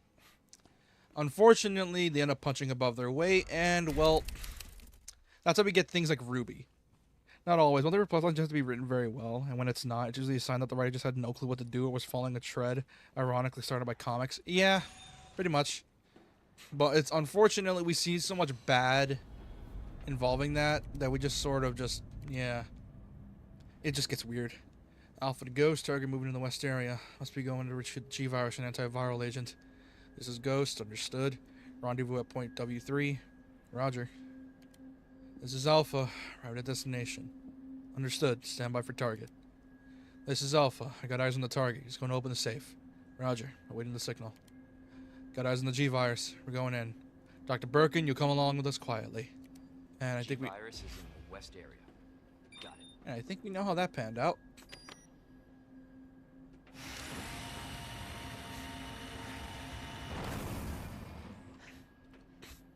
Like, I don't mind multiverse storytelling when it comes to, like, you want to tell, like, a what-if story. Like, I don't mind that. After all, that's what multiverses are, what-ifs. It's why the Ultimate Universe and Marvel exists. It's why Elseworlds exists.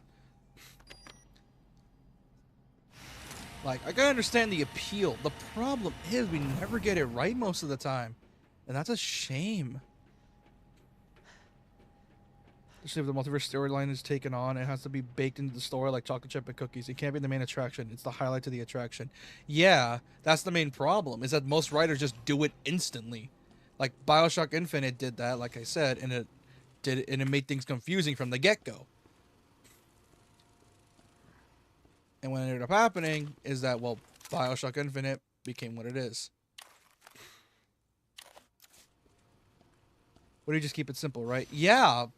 Like I said, a lot of the best stories are simple stories that just so happen to grow into stories with depth. The problem is like I said, a lot of story writers fall for the trap of, oh, the story's simple. That means it's not going to be unique. Fuck, what do I do? Add in weird tropes to make it stand out. The thing is, though, simple like I said, stories with depth come to fruition when when you manage to figure out what you want to do with it. Like, a lot of simple stories start off simple. Like, you get what I mean. And as the story goes on, it'll determine how the plot goes in terms of depth. And I prefer keep it simple. Because, like I said, simple stories can tell the most in-depth stories, in my opinion. It's why I gave an example earlier of a story of writers thinking simple is not going to work with Ruby. Which, man, I feel bad for that show, man. They're handled by incompetent writers that think they're better when they're not. And they know fully well fans criticize them. They just like to make fun of us for it, even though we're trying to literally help them do their job. Certainly you can have multiverse-based stories where things are ramming up for one reason or another, i.e. Spider-Verse. Yeah, but that happens naturally. It also helps that it has great writings and an interesting premise. The problem is that most of the stories that do it just don't do it right, because they just sort of just start it immediately, and it's like, oh, what's this? How is it going to fit to that? And you got to realize how much of the multiverse theory you want to go. What BioShock Infinite did is that it tried to tell, like, all these what-ifs to the story and how it would go, and then it never dealt with plot lines that would deal with said universe. It always went like, oh, we're doing this for this person, yeah, and we go to a different universe. Oh, we still need to do this person, but it's like, well, didn't you go to a different universe? That person is no longer knows us, and it's like, yeah, but we still gotta do it for this person. It's just, ugh, it's dumb. Like, at most, keep it 1 to 2 universes at most, because go any further and you're gonna start making people confused.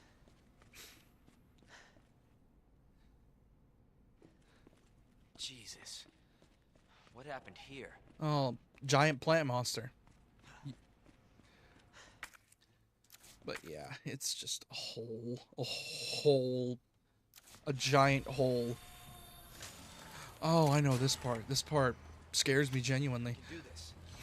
All right, plant monster. I see you, bitch.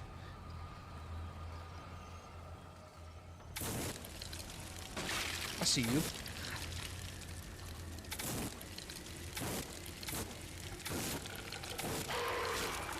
Burn, baby, burn, bitch.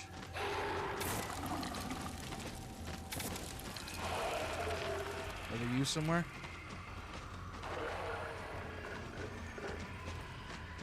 What I see when a writer goes back in time or has to retell a story is because they don't know how to progress a story in the first place. A different way of going about it is finding the more such engaged treatment. Each major character originates from different worlds, but the plot needs ends up together for a common goal. Yeah, that's the usual way they do it every now and then. Like, that's the normal way. Just Like, I don't mind multiverse stories like that because well, how do I describe it? Yeah, they're from different universes, but they're in one world, and essentially allows the writer to think up backstories for each character, where it's like, oh, where they can explain like, oh, my universe is nice, and then they're like, oh yeah, my universe is not. And they can ask why, and then they can start explaining it. Then you can start getting more lore world building for the where the world works and the what ifs if that they did happen. Different way of going about it. Oh wait, yeah, I already read that. I can do this.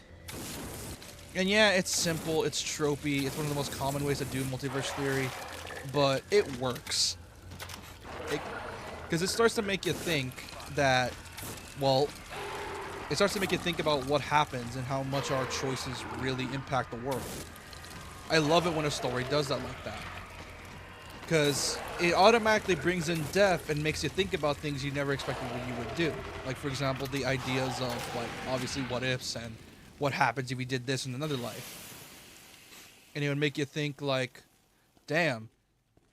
Example, Crisis on Infinite Earths film series. Oh, dude, that's so good.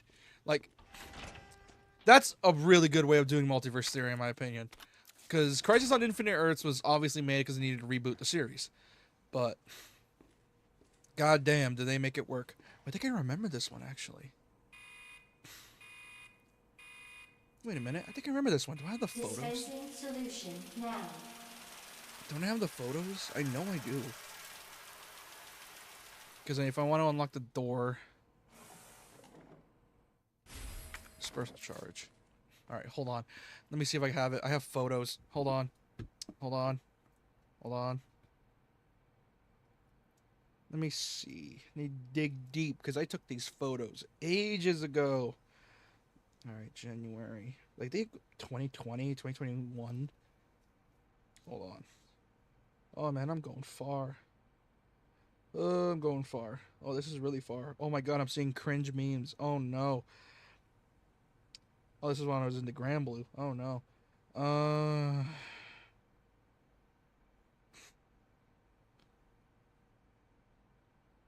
Let's see. Keep going, keep going, keep going, keep going, keep going.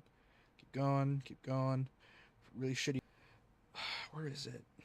Old Ninja Gaiden thumbnails. Old comics. Where are you? Game. Old art that I actually did think it was cool.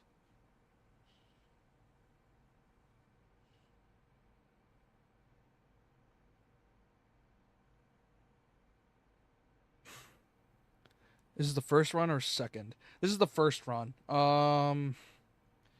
I'm hoping to get to the. I'm hoping to finish this run this stream, and then next time I do the second run and just marathon all the way through. Oh no, it's lagging. That's what I'm hoping to do.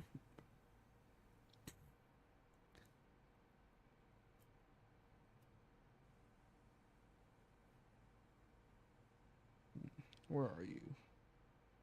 Where are you? 2022, 2021.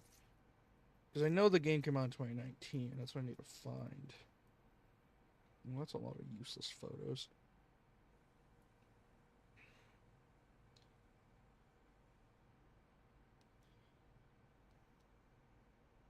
Old S&T art.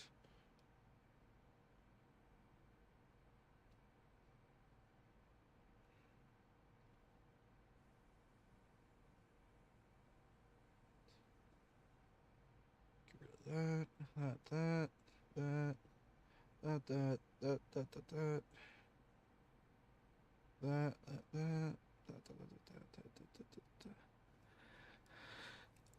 Time travel stories, on the other hand, are filled with so many complications in traveling through time itself that most people, writers included, don't realize the issues they present. Ironically, this is also why stories that happen outside of time streams, such as timeline, work really well because it's not trying to overwrite things. It's usually an effort to repair the timeline. Yeah, that's one of the few benefits. Also, there's some lag. Why is it lagging? It's lagging really bad. Why is it lagging?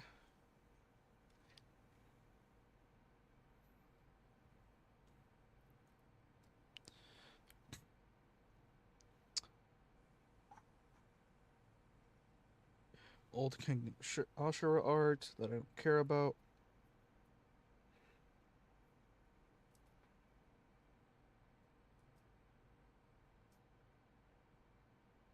Damn, I'm going really far.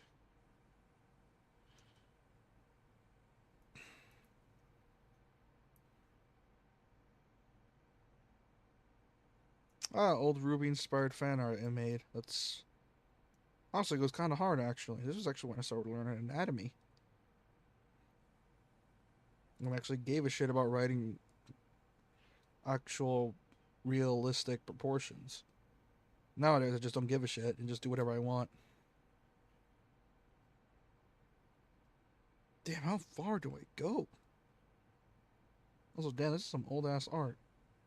A lot of weird poses. Hmm. Where the hell? Man, this art was shit. God, I'm going way too far. I'm starting to see shitty art pieces. Oh no. Oh no, what is this art? Oh my god, this art sucks. Oh my god, there's my shitty Yakuza fan art. No, no. Where the hell is it? Okay, it should have fixed itself. Try fixing it now.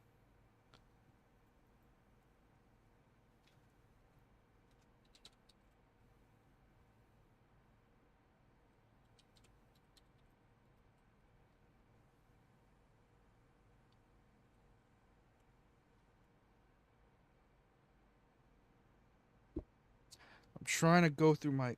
Hold on.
I'm back. I just had a phone call.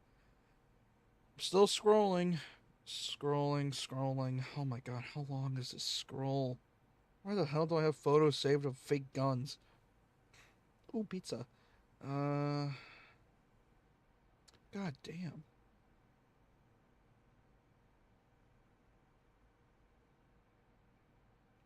Oh, an old Switch Deluxe case I used to have.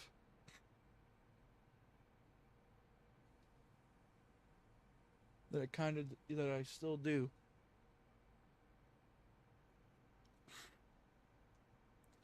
God damn, how many photos did I save up?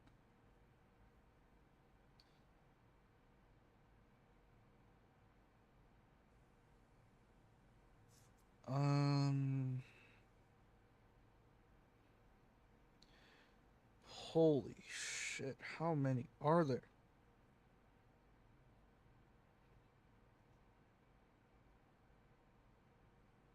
Old Darksiders art I have saved. I don't know why. Old Doom Eternal / Animal Crossing art. Still love that meme.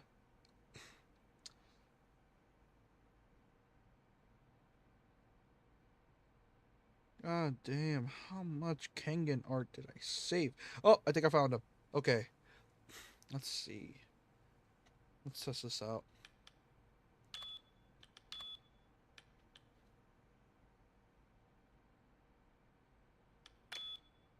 Let's see if this works.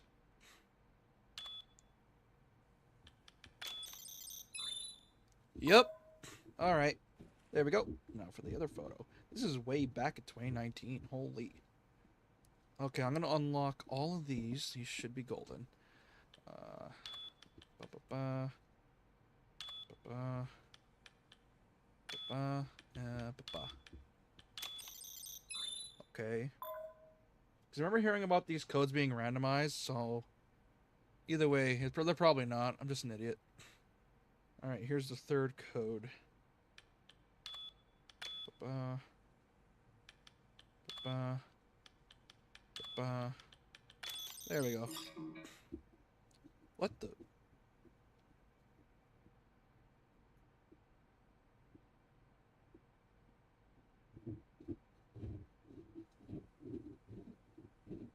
Oh, was there only 2 doors? Oh, there was only 2 doors. Oh no, wait. Wait, I remember this one. Hold on. Ba, ba, ba. Wait, no, wait. Back. Ba, ba, ba. Oh, what the hell? Is it randomized? Oh, is that shit randomized? Oh, that sucks.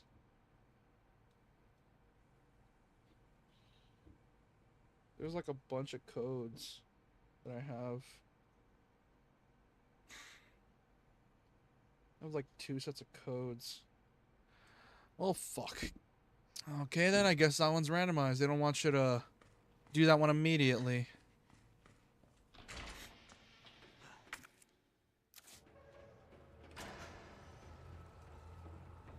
Is there any grass dudes I gotta deal with? I know there is. There you are. Shut up.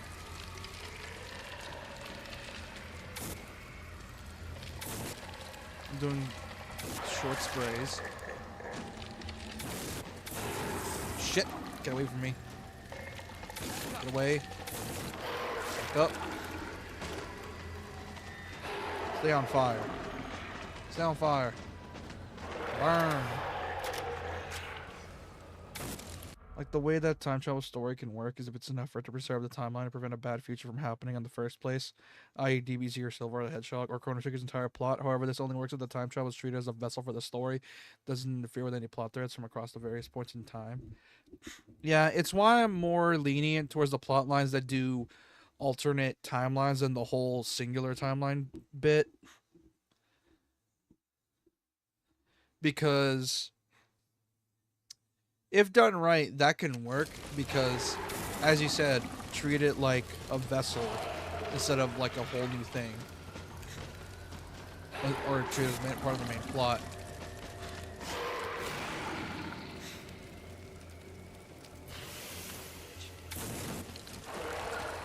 Like, it's like, yeah, they can be weird, but as long as they don't put too much emphasis on the whole this is the what if. Like, yeah, like I said earlier, I like it when they actually make the reader ponder what it would be like, but there's a difference between making the reader ponder it and the characters in the story ponder it. Which, it's a whole different thing. Like, yeah, like, it's cool if the characters want to, like, realize and know about themselves. Like, I understand that. That's what I'm perfectly fine with. It's when they start doing some weird shit with it that get annoying really fast. And I mean genuinely get annoying. Because sometimes they get up their own ass about it.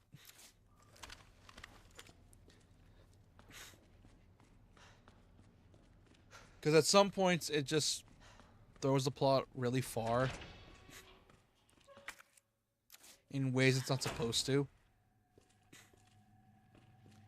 And as for singular time travel, singular time travel is a lot harder to screw up, but it's also really easy to drag it on, like to make it drag. Like, for example, one of the main series I know of that does that is Tokyo Revengers. Dude, I'm not gonna lie, that series feels like it went on for way longer than it should have. Because the whole theme of Tokyo Revengers is that, you know, like, their main character's trying to save his girl from getting isekai'd by Chuck-kun. And it has this whole thing where he goes back in time, then back in the future, back in time, then back in the future. And his whole thing is just like, okay, is she alive? No, she died? Okay. Then I figure out what happened. Oh, okay, I did this to prevent it. Is she alive? Nope, she still dies. Oh, what's going on? Like, I get the mystery behind what's causing it. But at the same time, like I said, it gets up its own ass about it to the point where it gets annoying. Also. Oh, there's two of them!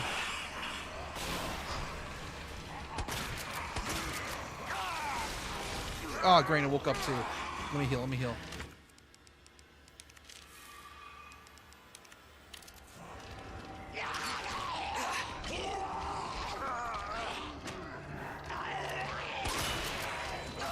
Oh, they all woke up?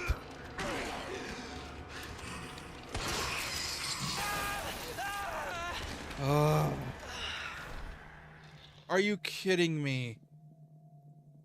And it took forever too. It took me a while to save. Oh no. Come on. Really, game? I gotta start. They can even show the bad future to come should event X ever come to pass. Release yourself will happen. Why the future needs to be pruned from existence, creating a new one. Oh, I gotta do all that again. Jesus. What happened here? Oh no. Fuck. Really, game? Oh man. The story of '06 did right. Mostly did right, and then everyone knows the main issues with it. Okay, come on, buddy. Get down here. Shit! Put you on fire. Son of a bitch. Knock you down. Yeah, the secret to the flamethrower in this game is to use it in spurts.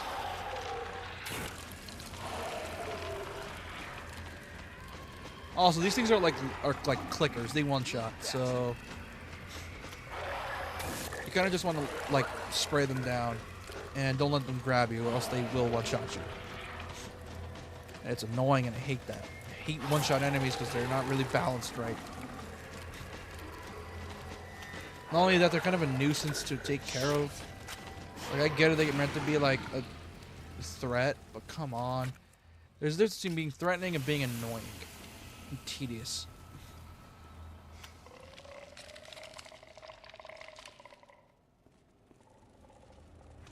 Oh, there you are. Damn, that flamethrower goes far.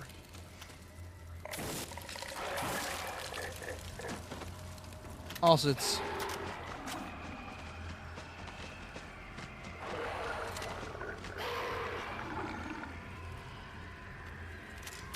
You want to really burn it, or else this thing will come back. You really want to burn it. Come on, buddy. Come on. Wake up.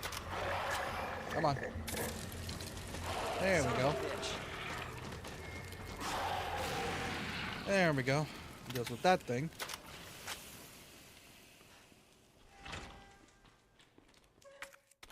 Flashbang. Alright, now it's time to unlock the doors again. Blah,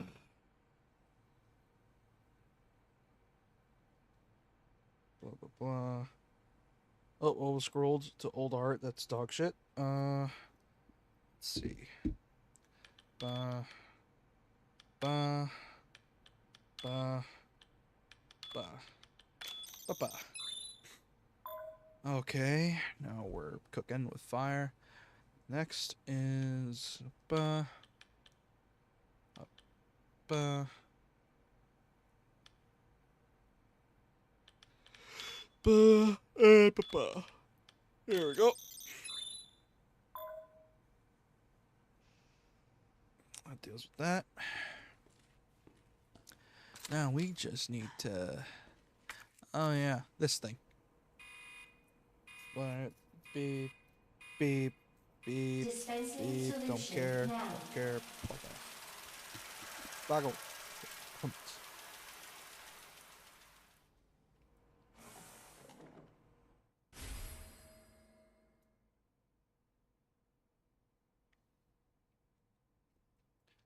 Boggle. And dispersal charge. There we go. Now that we got both unlocked, we need one for the drug testing lab. And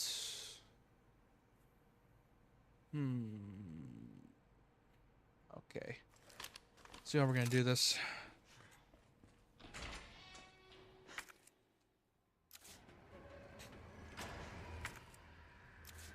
Oh, give me this.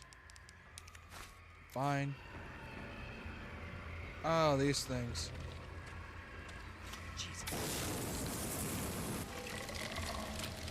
I don't want to get double teamed, so I gotta be careful.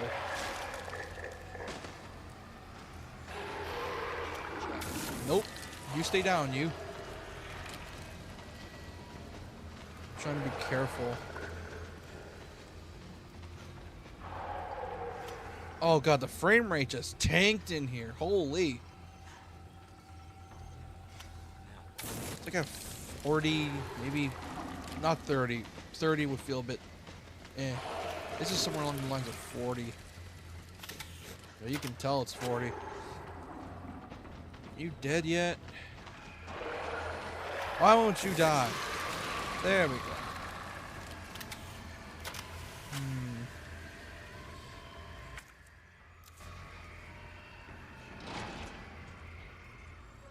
The drug testing lab's fine. Herbicide synthesis, place an empty cartridge as required amount. Cool immediately. Combine.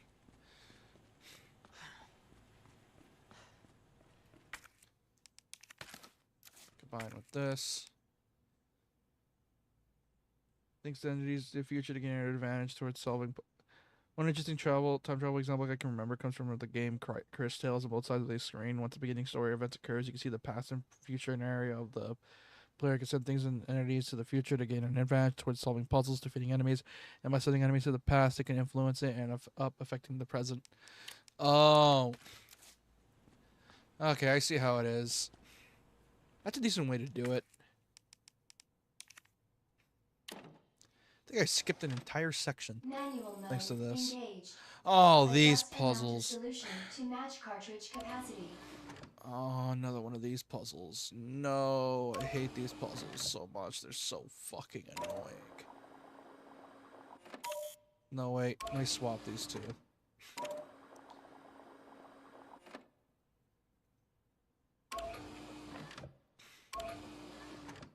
Oh, these are so weird. It's a very interesting game. I've had my eye on it for a while now. I can tell it looks interesting.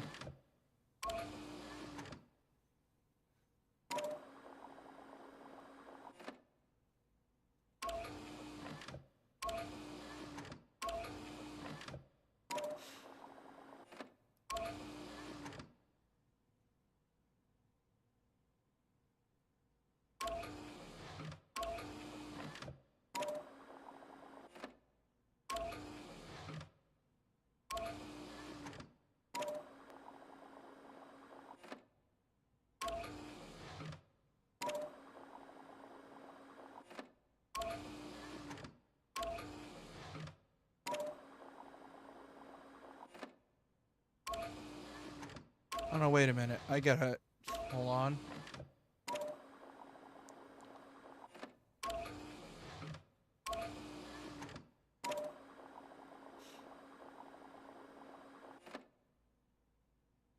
You gotta overshoot it. Put half in this one. And then...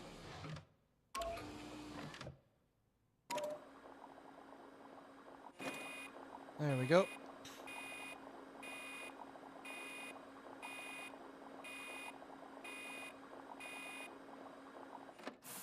There we go. And then...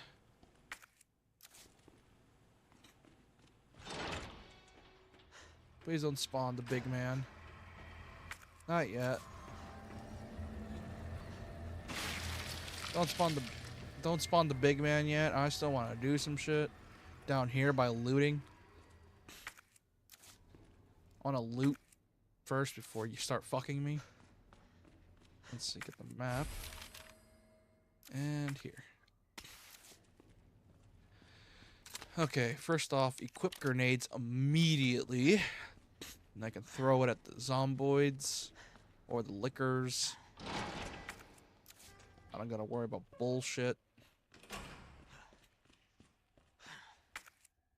Oh wait, I could have saved it. Oh wait, there's no power. I forgot. Let's see, can I wake up these dudes immediately? Just in case.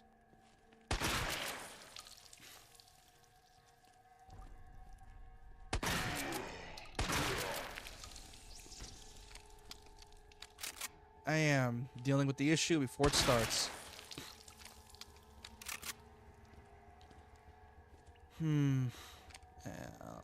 And you.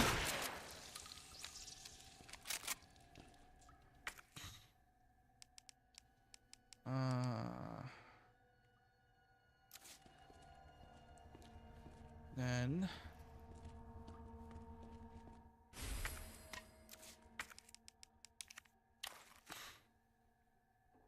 Oh yeah, I think I already used this one. No, the opponent having it because I already used it. Thing is, I need to get the goddamn power back on.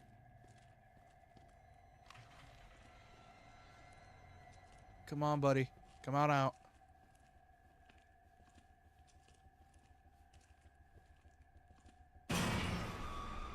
Bye-bye.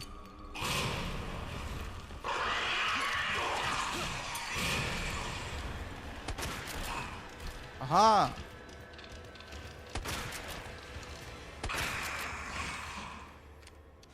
Aha! Gotcha this time, motherfucker. Haha! How'd you like that, you piece of shit? How'd you like that, you piece of shit? And full heal. There we go. Back to tip-top shape. Oh, no, it's lagging again. Oh, shit. No power. So obviously. Oh, great. No, I need to come in here anyways, because I think I need to get something in here. So you're sort of required to do this anyways. Anything in here? Note? No, not here.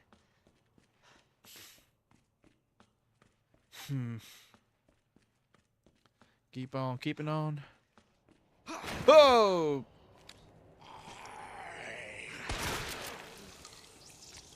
God, I love the gore tech in this game. So simple, but so elegant. Oh no, that doesn't look fun. Any corpses from green? Green corpses I need to worry about. Oh no, wait. Yes, I do. Hey, buddy. Mind if I just... Well, I don't know. Hold on. Hey, buddy. You mind if I just, you know, did this? Oh, fuck, I missed. You mind if I do this to you? Give him my knife. Thank you. Search the lockers. Anything in here? Yes, combined with that. Somebody's note. Everyone's turned vegified. Keep coming back again and again. Burn them all. Breath into the whole body is black as ash. There's no other way. And this thing. Let's go, motherfucker. And then back here.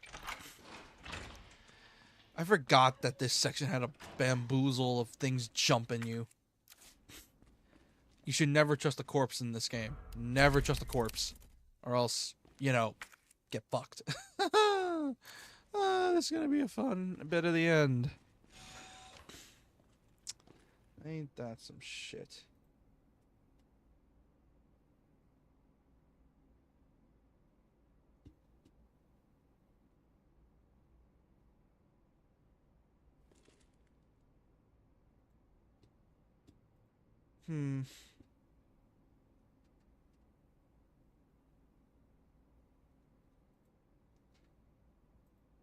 Oh, look at that. JP's bad at puzzles. Got worked. Get fucked. Alright, now that that's done. These things are dealt with. I can go through here smoothly.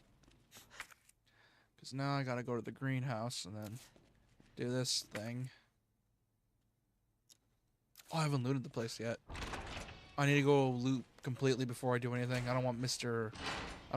Big coming out over here and deciding to fuck my shit up out of nowhere. Because I know he spawns here. Because I played this game enough times to know he spawns here.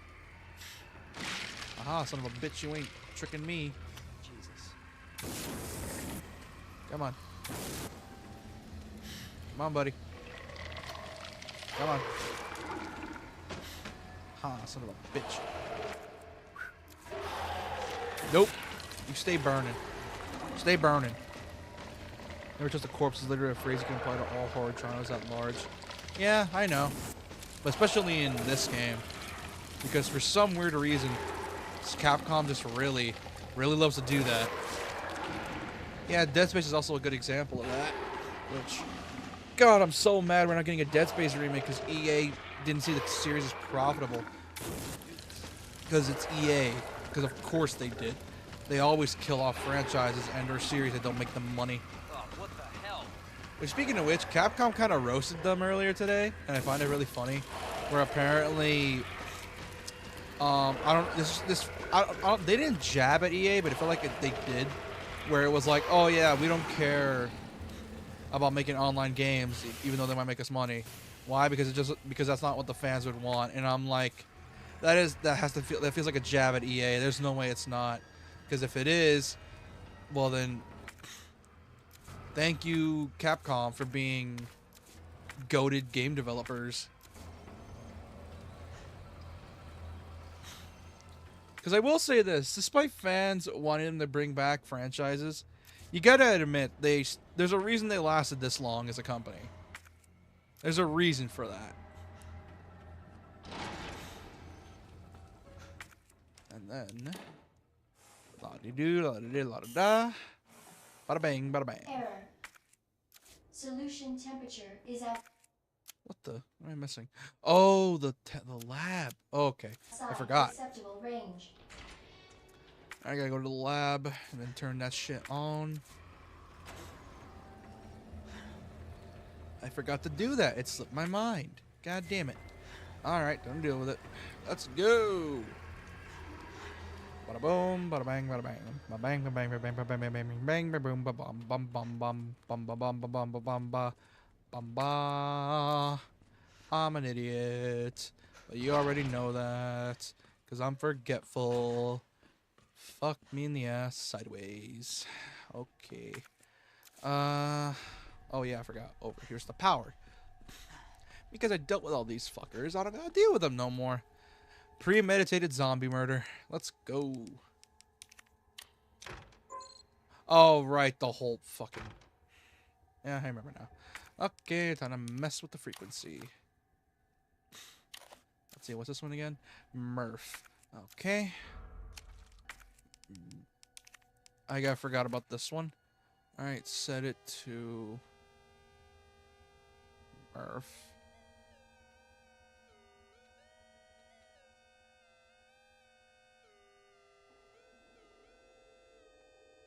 There we go. Then we put that in there. And boom, we did it. Power's back on, no longer in the dark. Lost in the dark. Really good old-fashioned DA game song. God, I miss Outlast when it was used to be a cool game series. Now it's a multiplayer series, and I hate that. Like, ah, man, Outlast Trials. Why you gotta be the way you be? I want Outlast 3 already. Give us Outlast 3. I don't give a fuck. Just get... Welcome back, Dr. Lee. You And have Outlast 2 5 was new disappointing. messages.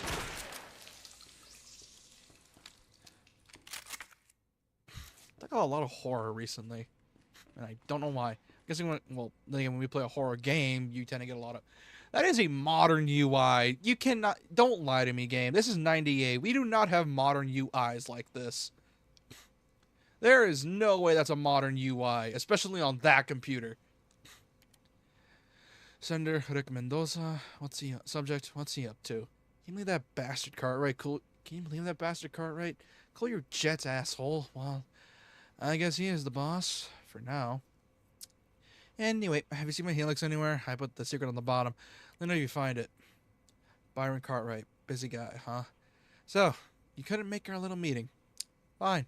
What about the greenhouse inspection? Instead, I'll give you something real simple to do. Put together the budget estimate for the year after next and get it done tonight. Rick Mendoza, you're alive? We're under attack, man. If we're dead, the east area is cut off. We can't operate the bridge with the wristbands we have here. Where's that bastard Cartwright hiding? Rick Mendoza, please reply. Plan 43 is going wild.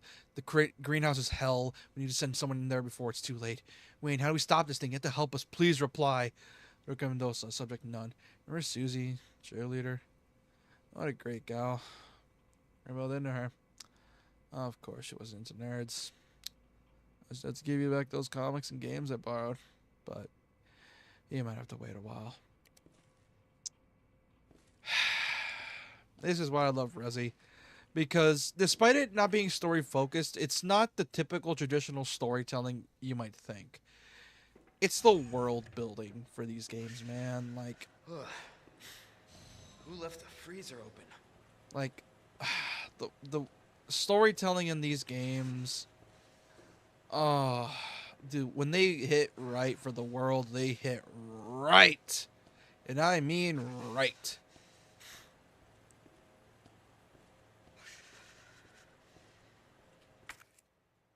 Oh, man. Like, oh, it's so good. The storytelling. Is there anything I'm missing?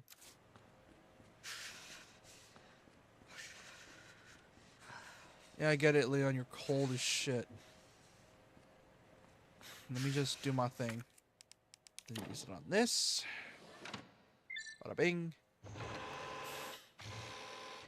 And cooling. Cooling sequence in progress. Flash freeze.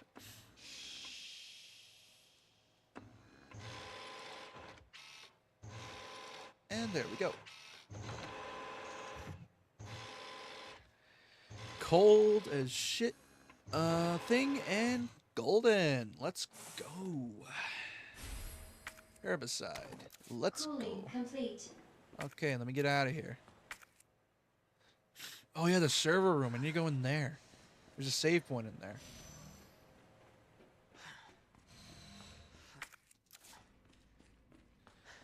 There we go. It's only been 2.5 hours. Jesus.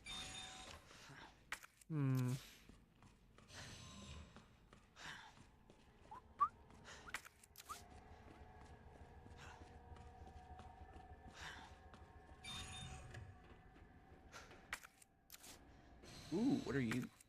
Ooh. Combine with that. There we go. Combined with that. And some flamethrower fuel. Mix that up. Oh, I'm missing something in here. I'm missing. Oh, a knife. Want to know something that would sell like crazy if it were made? And if the devs come up with ideas to enter the formula? Portal 3. It probably would. But I don't know. Like, Portal 3 is one of those franchises that... Like, I know fans want a sequel, but do you really want one? It's not like Half-Life 3 where we left on a cliffhanger, been wanting it for years, and we only got a new thing with that cliffhanger with Half-Life Alex. Because how do you do a Portal 3? Like, I get it. There's the prequel you can do. Like, there's a prequel mod that's so good it might as well be a part of the main game.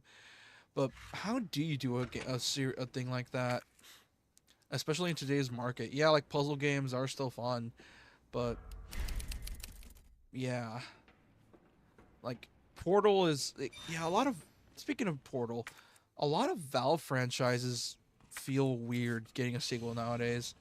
Because Valve always wants to push the letter to the industry. The problem is that there's so many games that push the letter nowadays that anything Valve wants to do just wouldn't be done because someone else already did it. Because they like to do new shit. Like, for example, Valve experimented with experimental storytelling involving Half-Life and like world building and actual story to tell. And Half-Life 2 helped evolve physics and graphics to what they were now. And we're pushing the idea of an interactive world. But how would you even do in Half-Life 3? Like, how? Like, how would you push it? Because they can't just pull a good old-fashioned physics again because, well, everyone's done physics to death and everyone realized that it can suck if not done right. So how do you do that type of thing?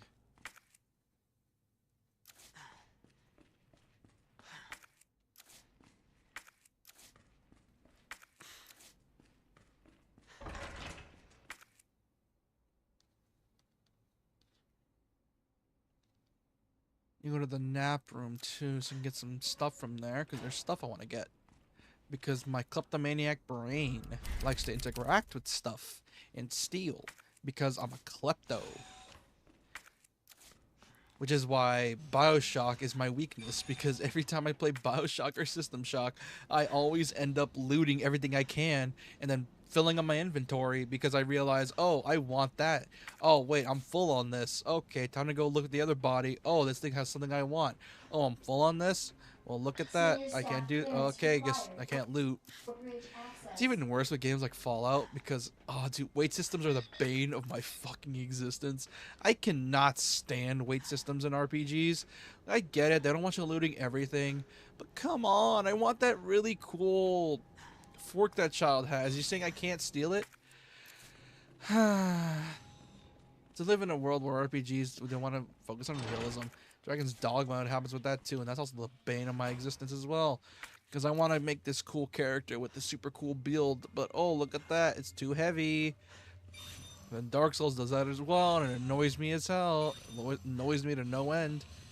And I'm like, just let me make a build I want, regardless of weight. I do not care. Muff, okay. And there we go.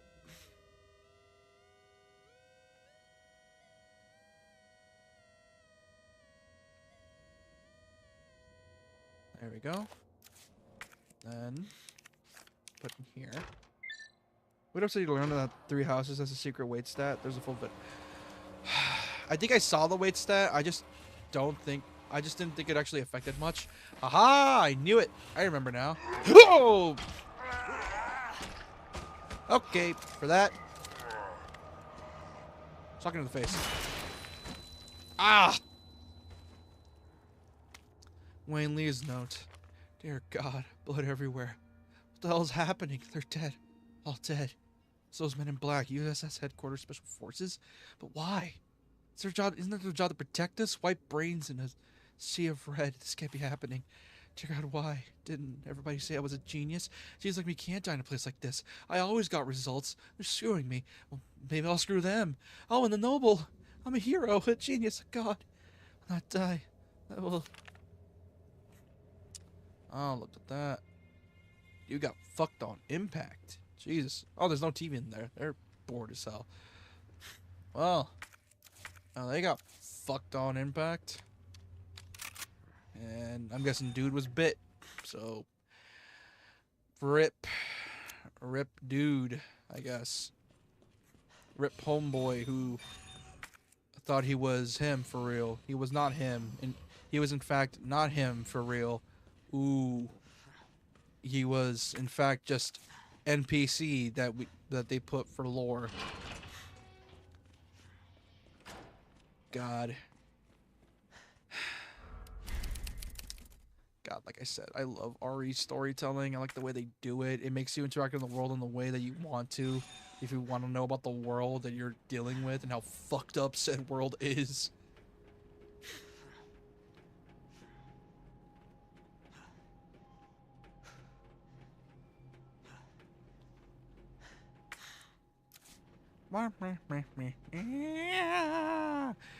Oh.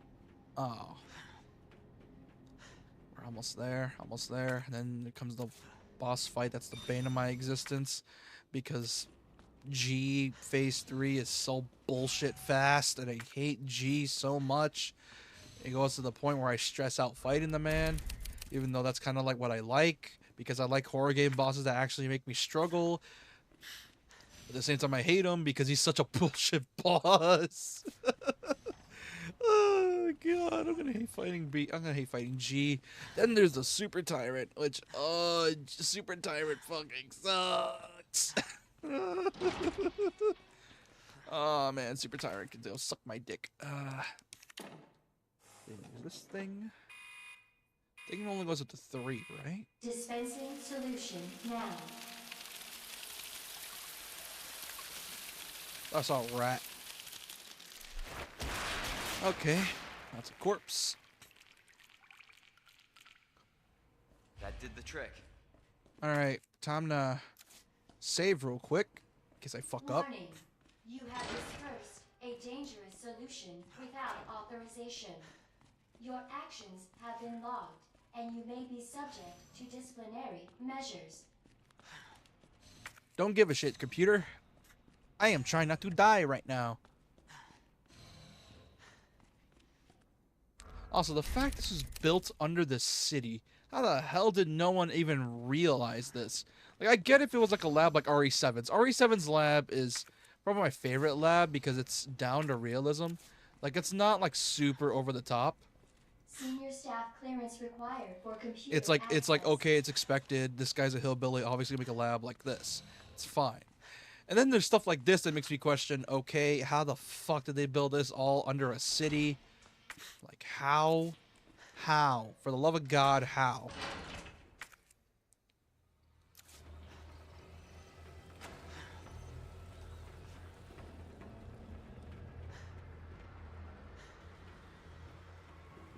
I gotta go all the way around. Holy. Luckily, I dealt with all the little... Oh, there's another one. Okay, hold on. Deal with this guy first. Shit! Because I heard the music and I realized, oh shit. Nope. Stay down. Nope. Back off. Another U somewhere? Oh, there's another one here. Son of a bitch. Yeah, I know, Leon. Right, that thing is a son of a bitch. That corpse is dead. Oh, you're still alive? Why would you die? Jesus Christ, just die. There we go. You were tanky, but... Haha! Suck it, bitch. Oh, damn. Those two got fucked. There's another one. Where is it? No, I think that was that thing. Where is it? I know you're here somewhere. There you are.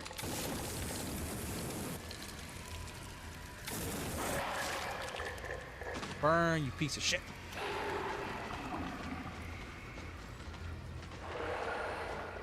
Come on. There's another one somewhere. Where are you?